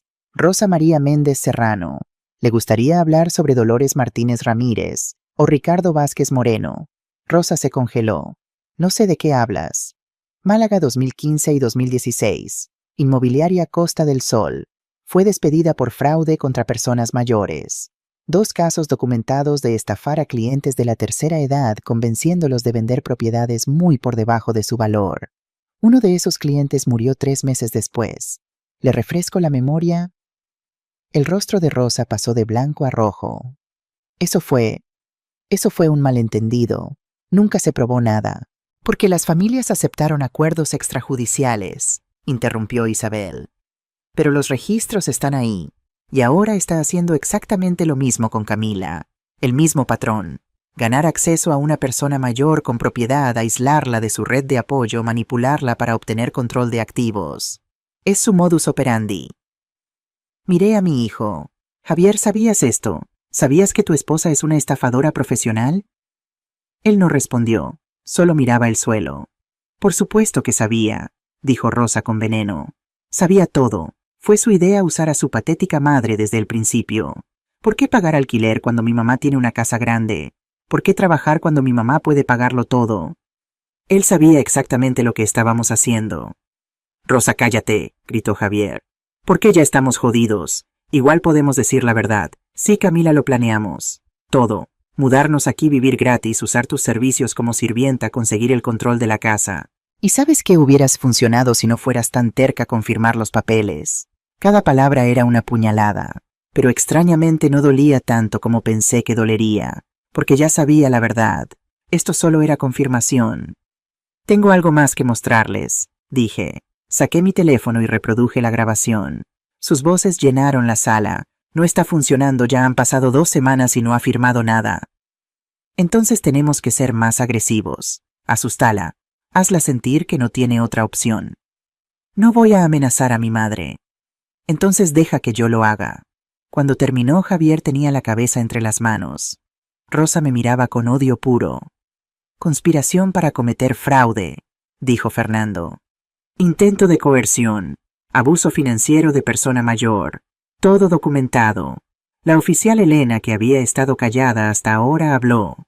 Señor Ruiz, señora Méndez, cualquier acto de violencia o intimidación contra la señora Camila resultará en arresto inmediato. ¿Lo entienden? Esto no puede estar pasando, murmuró Javier. Esto no puede estar pasando. Y entonces mi hijo de 42 años empezó a llorar. Mamá, dijo, y su voz se quebró. Mamá, yo... Lo siento mucho. No quería... Yo solo... Tengo tantas deudas, tanto estrés. Y Rosa seguía diciendo que era la única manera, que tú tenías tanto y nosotros teníamos tan poco. Y yo solo quería... ¿Qué, Javier?, pregunté. ¿Qué querías? Quería ser alguien, dijo entre sollozos. No el hijo del albañil que construyó casas con sus manos, no el chico pobre de Requena. Quería ser más, como papá hubiera querido. Y ahí estaba, la herida que nunca sanó, la rabia hacia sí mismo por no ser suficiente, El dolor de perder a su padre a los 17 y nunca procesar ese duelo. Todo eso retorcido y convertido en resentimiento hacia mí. Por un momento, solo un momento, quise abrazarlo. Quise decirle que todo estaría bien, que lo perdonaba. Pero no podía. No esta vez. Javier, dije suavemente. Tu padre era el hombre más honrado que conocí. Construyó casas con sus manos, sí. Trabajó duro cada día de su vida. Y estaba orgulloso de eso. Estaba orgulloso de ti.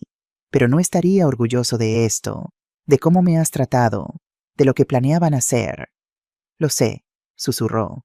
Dios, lo sé. Necesitas ayuda, hijo. Terapia. Para procesar la muerte de tu padre. Para manejar tus deudas. Para entender qué salió mal. Pero no puedo salvarte. Solo tú puedes hacer eso. Fernando extendió los documentos.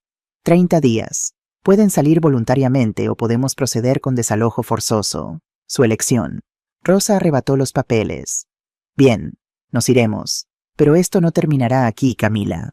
Te vas a arrepentir. Cuando estés vieja y enferma y sola muriendo en esta casa vacía, vas a arrepentirte. Y no estaremos ahí. Nunca nos volverás a ver. Y nunca verás a Lucas otra vez. Sus palabras estaban diseñadas para destruirme. Y dolieron. Dios, cómo dolieron. Pero me mantuve firme. Si eso es lo que crees que es mejor para Lucas, dije, entonces esa es tu decisión. Pero algún día cuando sea mayor, cuando pueda entender, sabrá la verdad. Y entonces podrá decidir por sí mismo si quiere conocer a su abuela. Rosa se dio vuelta y subió las escaleras pisando fuerte. Javier se quedó un momento más mirándome. Lo siento, mamá, dijo de nuevo. Por todo. No respondí, porque las disculpas sin cambio son solo palabras. Subió lentamente las escaleras detrás de Rosa. Cuando se fueron me derrumbé en una silla. Fernando me puso una mano en el hombro. Lo hiciste bien, Camila. Tan bien. No se siente bien, dije. Se siente terrible. Lo sé, pero era necesario, y ahora eres libre. La oficial Elena se despidió profesionalmente. Isabel me dio su tarjeta. Si hay cualquier problema, llámame, día o noche. Cuando todos se fueron me quedé sola en mi cocina mirando el desayuno a medio comer sobre la mesa. Los churros fríos. La tortilla intacta. El café con leche con una película encima. El último desayuno que preparé para mi hijo. Lloré. Lloré como no había llorado desde que murió Antonio. Lloré por el niño dulce que Javier había sido. Lloré por la relación que nunca recuperaríamos. Lloré por Lucas, mi nieto, a quien tal vez nunca volvería a ver. Pero también lloré de alivio, de liberación, porque por primera vez en 4 años podía respirar. Mi vecina Marta tocó la puerta 1 hora después. Debió haber estado esperando que Fernando y los otros se fueran. Cami dijo abrazándome fuerte. Lo hiciste, realmente lo hiciste. Ya pasó, dije contra su hombro. ¿Verdad? Ya pasó lo peor. Sí, mi amor, ya pasó lo peor. Los 30 días que siguieron fueron extraños, surrealistas. Javier y Rosa se movían por la casa como fantasmas. No me hablaban excepto cuando era absolutamente necesario. Rosa pasaba horas al teléfono buscando apartamentos, maldiciendo los precios. Javier iba y venía del trabajo con la cara de piedra. Empacaron lentamente. Cajas y más cajas. Me sorprendió cuánta de mi casa habían ocupado. Cuánto espacio habían tomado. En el día 3, Rosa intentó manipulación una última vez. «Sabes que esto es cruel, ¿verdad?», me dijo mientras yo hacía café. «Echar a tu propia familia. ¿Qué pensaría Antonio?» Antonio, dije calmadamente sin voltearme, estaría orgulloso de que finalmente me defendiera. Ella se fue sin decir más. En el día 7, Javier intentó hablar conmigo. «Mamá, ¿podemos hablar?» Estaba en el jardín podando los naranjos. «¿Sobre qué?» Sobre todo, sobre arreglar esto. Me volteé para mirarlo. Arreglar, Javier, no hay nada que arreglar. Han pasado 4 años de abuso, de uso, de manipulación. No se arregla con una conversación. Pero soy tu hijo. Eres mi hijo, y siempre lo serás. Pero eso no significa que tengas que vivir bajo mi techo. Eso no significa que puedas tratarme como lo hiciste sin consecuencias. Si retiras los papeles del desalojo, dijo rápidamente, prometo que todo cambiará. Pagaremos alquiler. Contribuiremos con los gastos. Rosa será más respetuosa. Todo será diferente. No, dije simplemente. No, Javier, porque no te creo, y aunque te creyera ya es demasiado tarde. Has roto algo que no se puede reparar con promesas. Se fue sin decir más. En el día 15 recibí una llamada de una trabajadora social. Rosa había reportado que yo los estaba echando ilegalmente a la calle con un niño pequeño. La trabajadora social, una mujer sensata llamada Patricia, vino a la casa. Le mostré todos los documentos, el título de propiedad, los papeles de desalojo legales firmados por un abogado, las facturas de 4 años mostrando que yo pagaba todo, las grabaciones de audio, todo.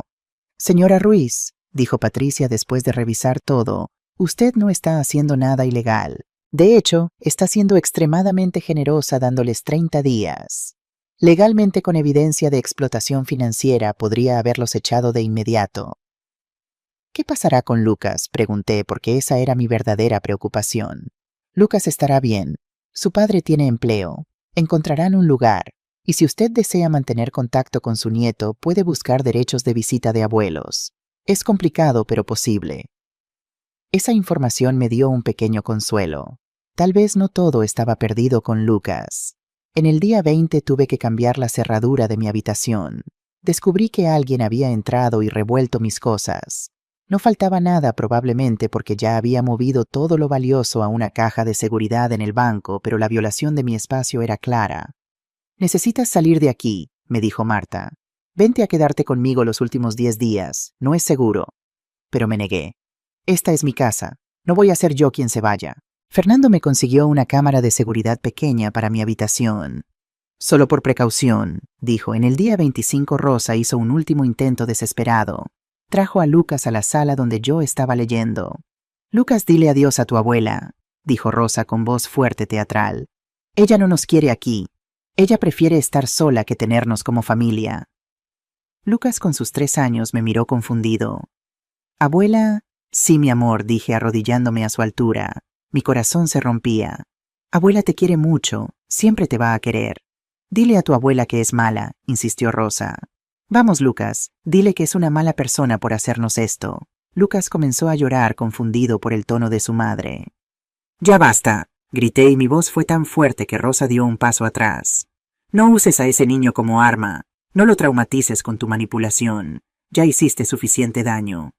Tú eres quien está haciendo daño, siseó Rosa, separando a un niño de su hogar. Este nunca fue tu hogar, dije fríamente. Siempre fue el mío. Tú solo vivías aquí, gratis, durante 4 años. Pero eso se acabó. Ella tomó a Lucas y se fue. Escuché al niño llorar mientras subían las escaleras. Esa noche lloré hasta quedarme dormida. En el día 29 la casa estaba casi vacía de sus pertenencias. Cajas apiladas en el vestíbulo, muebles vendidos o regalados. Solo quedaba un día. Esa noche Javier tocó mi puerta. Lo había cerrado con llave como hacía cada noche ahora. Mamá, ¿qué quieres, Javier? Solo quería decir que mañana nos vamos. Encontramos un apartamento en Paterna, 2 habitaciones. Es pequeño, pero me alegro de que encontraran algo, dije a través de la puerta cerrada.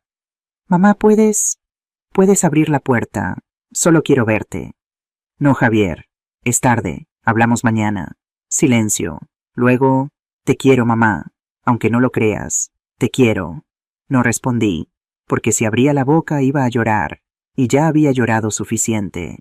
El día 30 amaneció claro y soleado.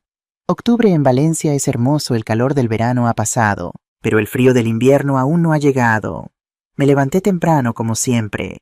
Hice café solo para mí. No preparé desayuno para nadie más. A las 9 de la mañana llegó el camión de mudanza, uno pequeño contratado por horas. Javier y Rosa habían vendido o desechado la mayoría de sus cosas. Solo se llevaban lo esencial. Los observé desde la ventana de mi habitación mientras cargaban cajas. Rosa gritaba instrucciones. Javier llevaba cosas en silencio. A las 11 estaba casi todo empacado. Solo quedaba la limpieza final. Rosa no intentó despedirse. Simplemente subió a la cabina del camión sin mirar atrás. Pero Javier se quedó. Estaba parado en el jardín mirando la casa. Su rostro era difícil de leer. Bajé. Algo me dijo que tenía que hacer esto, que necesitaba este cierre aunque doliera. Javier, dije parándome en el umbral de la puerta, Se volvió. Sus ojos estaban rojos. Mamá, quiero que sepas algo, dije, eligiendo mis palabras con cuidado. Te quiero. Siempre te voy a querer. Eres mi hijo. Nada puede cambiar eso. Entonces, ¿por qué? Porque el amor también requiere límites, interrumpí. Porque amarte no significa dejar que me destruyas. Porque necesitas aprender que las acciones tienen consecuencias. ¿Nos volverás a ver?, preguntó, y su voz era la de un niño pequeño.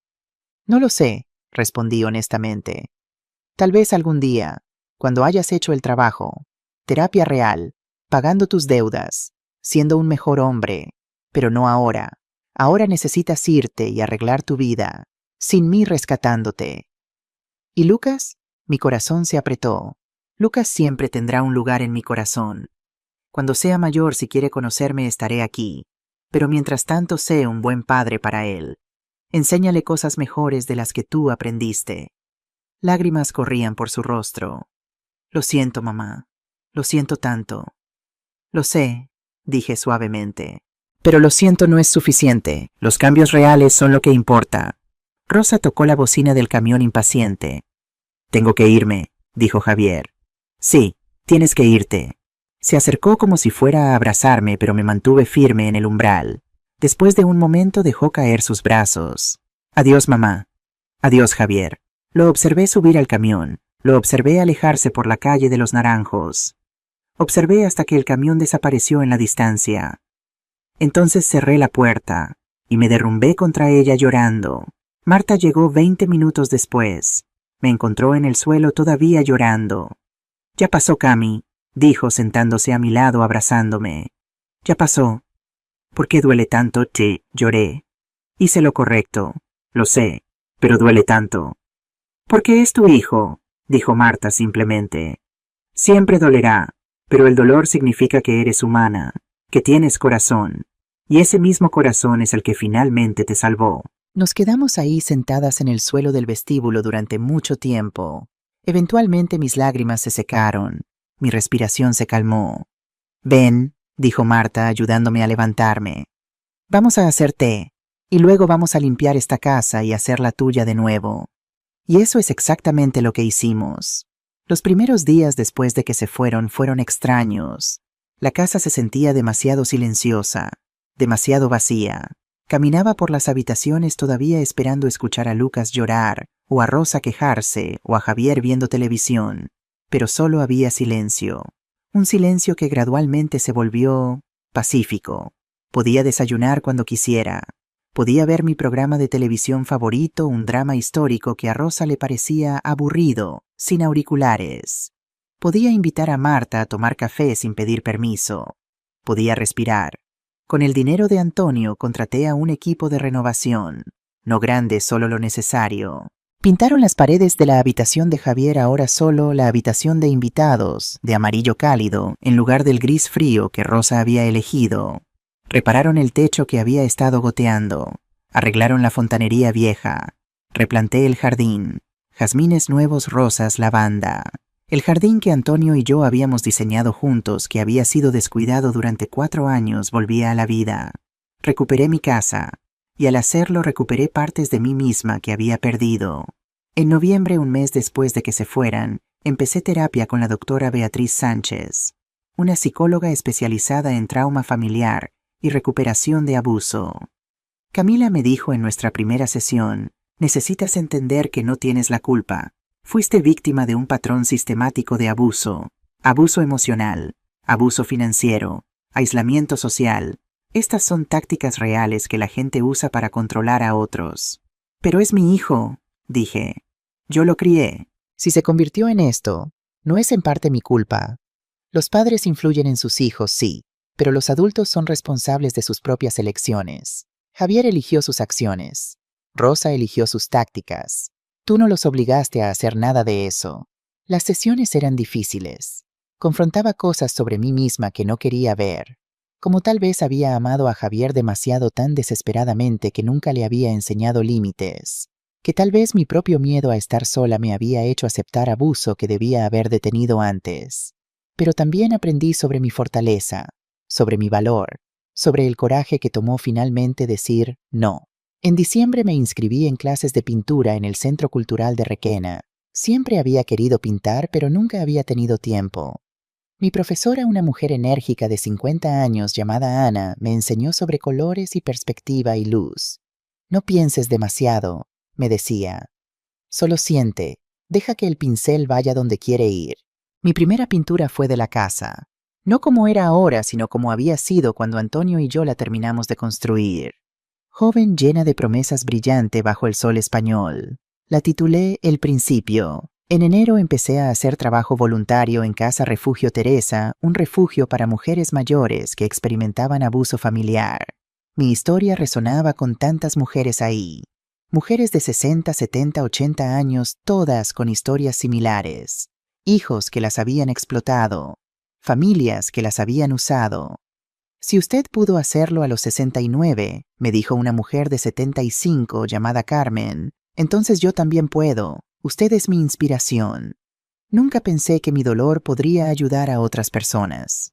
Pero lo hizo. Formamos un grupo, nos llamamos Las Valientes. Nos reuníamos cada semana para té y conversación. Compartíamos nuestras historias, nuestros miedos, nuestras victorias. No estaba sola. Nunca había estado sola realmente. En febrero Marta me convenció de viajar con ella a Barcelona. Vamos, Cami. ¿Cuándo fue la última vez que hiciste algo solo por diversión? No podía recordar. Fuimos en tren. Nos quedamos en un hotel pequeño en el barrio gótico. Caminamos por las Ramblas. Visitamos la Sagrada Familia. Antonio siempre había querido verla, pero nunca encontramos el tiempo. Esto es por ti, mi amor, susurré mirando hacia arriba las torres imposibles de Gaudí. Comimos tapas en la Boqueria. Bebimos vino en un bar con vista al mar. Nos reímos como niñas. Me sentía viva de una manera que no había sentido en años. Junio de 2025, 8 meses después del desalojo. Estaba en el supermercado Mercadona en Valencia comprando provisiones para una cena que estaba planeando con Las Valientes. Empujaba mi carrito por el pasillo de pasta cuando lo vi. Javier. Estaba más delgado. Tenía ojeras. Su ropa estaba arrugada. Empujaba un carrito con Lucas sentado en el asiento infantil. Lucas había crecido. Estaba más alto, su cara había perdido la redondez de bebé. Llevaba una camiseta de Spider-Man. Nuestros ojos se encontraron. Por 5 segundos, tal vez menos, tal vez más, solo nos miramos. A través de un pasillo lleno de gente comprando espagueti y salsa de tomate, mi hijo y yo nos vimos realmente por primera vez en casi un año. Vi cansancio en sus ojos, tal vez arrepentimiento, tal vez vergüenza. ¿Qué vio él en los míos? No lo sé. Entonces Lucas me vio. Su rostro se iluminó. ¡Abuela!, gritó agitando sus bracitos. Mi corazón se rompió y sanó al mismo tiempo. Javier rápidamente empujó el carrito hacia el pasillo siguiente. Desaparecieron. Me quedé ahí agarrando una caja de pasta, mis manos temblando. Hubiera sido tan fácil seguirlos. Hubiera sido tan fácil rogar por un minuto con Lucas. Hubiera sido tan fácil romper mi propia regla, mis propios límites. Pero no lo hice, porque las personas que se aman también necesitan espacio para crecer, y perseguirlos no ayudaría a nadie. Terminé mi compra, conduje a casa, y solo entonces, sentada en mi coche en mi entrada, lloré. Esa noche no pude dormir. Seguía viendo el rostro de Lucas. Abuela, a la 1 de la mañana me levanté y escribí una carta. Querido Javier, te vi hoy en Mercadona. Vi a Lucas. Ha crecido tanto. No te seguí porque respetar los límites, tanto los tuyos como los míos, es algo que ambos necesitamos aprender. Pero quiero que sepas algunas cosas. Primero, te perdono, no porque lo que hiciste esté bien. No está bien. Pero cargar con resentimiento es un peso que ya no quiero. Te perdono por mí, para mi propia paz. Segundo, la puerta nunca está completamente cerrada. Si algún día buscas ayuda real, terapia, asesoramiento financiero, lo que necesites para ser una mejor persona, estaré aquí para apoyar eso. Pero solo eso. No apoyaré el abuso. Nunca más. Tercero, Lucas siempre tendrá un lugar en mi corazón y en mi casa. Cuando sea mayor, si quiere conocerme, estaré aquí. No hablaré mal de ti o de Rosa con él. Eso no es mi lugar. Pero tampoco mentiré si pregunta. Cuarto, espero que encuentres paz, hijo. La misma paz que yo finalmente encontré. Espero que pagues tus deudas, que vayas a terapia, que proceses el dolor de perder a tu padre, que te conviertas en el hombre que sé que puedes ser. No espero respuesta. Solo necesitaba decir estas cosas. Con amor, siempre con amor, incluso cuando duele, mamá. Envié la carta a través de Fernando, quien tenía la dirección de su apartamento en Paterna. No sé si Javier la leyó, no sé si significó algo para él, pero la escribí por mí, para mi propio cierre, y lo octubre de 2025, un año después del desalojo, decidí celebrar, un año de libertad, un año de reconstrucción, un año de ser yo misma. Invité a las valientes, a Marta y su familia, a Ana de la clase de pintura, a Fernando y su esposa, a mis viejos amigos que no había visto en años, a vecinos del barrio. 25 personas en total. Mi jardín estaba decorado con luces de colores. Preparé paella valenciana, la receta de Antonio, en la paellera gigante que habíamos comprado hace 30 años y apenas usado. Había vino, risas, música. Joaquín Sabina sonaba en el altavoz. Gente bailaba en mi jardín. Marta hizo un brindis. Por Camila, dijo levantando su copa, la mujer más valiente que conozco, que nos enseñó que nunca es tarde para elegirse a sí misma, que nos mostró que el amor propio no es egoísmo, que nos demostró que una mujer sola no está sola si tiene gente que verdaderamente la ama.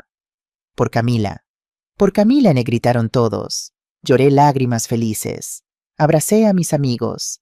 Bailé con Fernando Torpe riendo viva. Cuando la fiesta terminó y todos se fueron, me senté sola en el jardín. Las luces de colores todavía brillaban. El olor de jazmín llenaba el aire. Lo logré, Antonio, dije al cielo estrellado.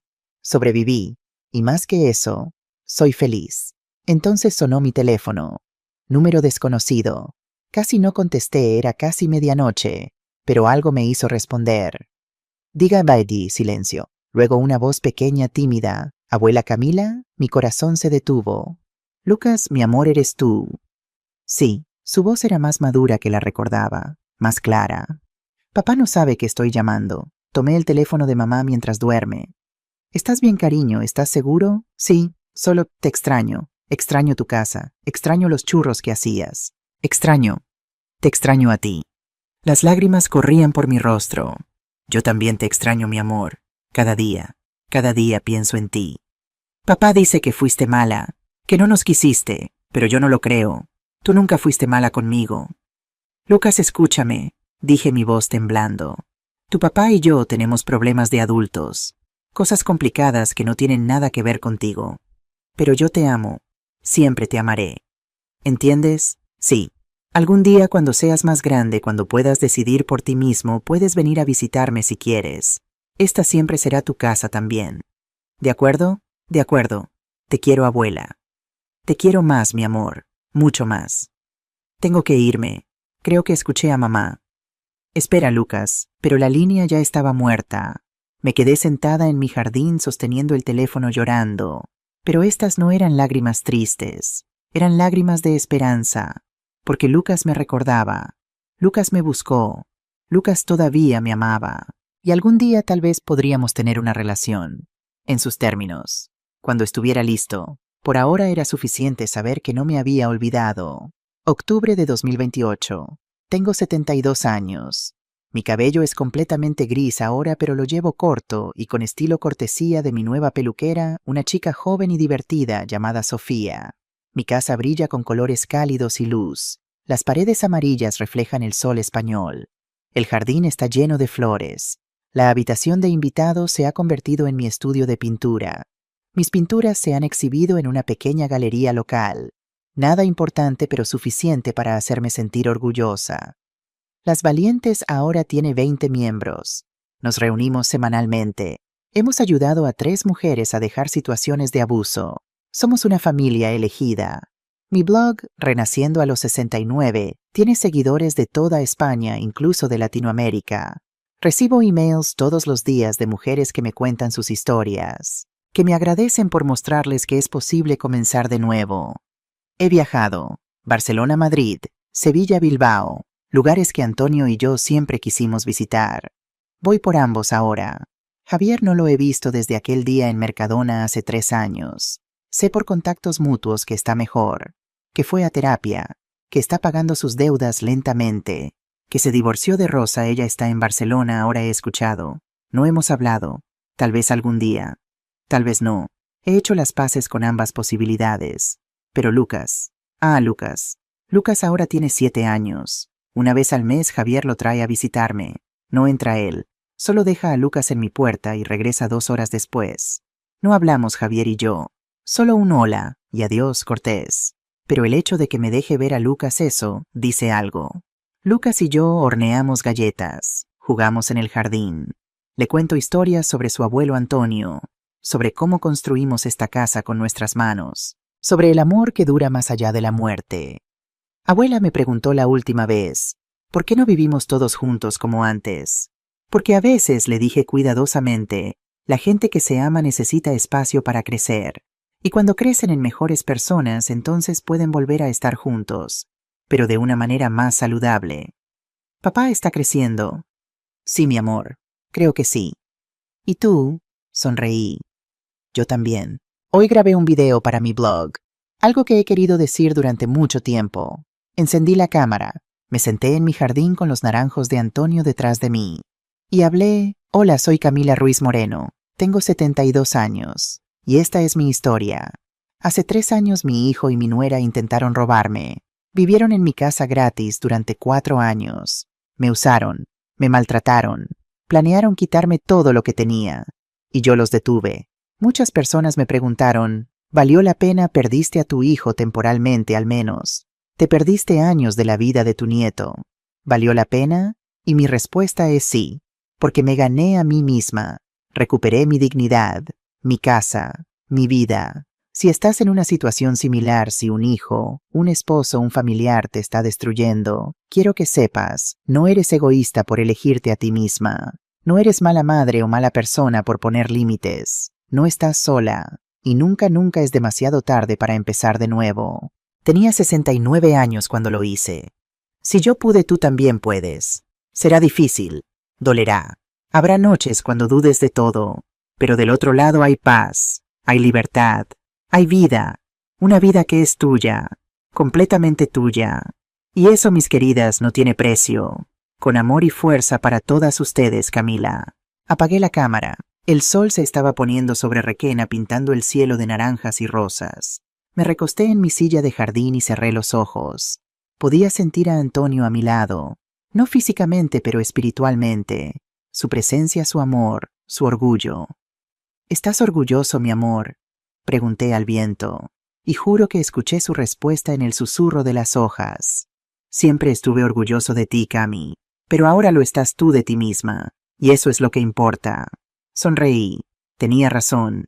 Por primera vez en mi vida estaba orgullosa de mí misma, y eso era suficiente. Era más que suficiente.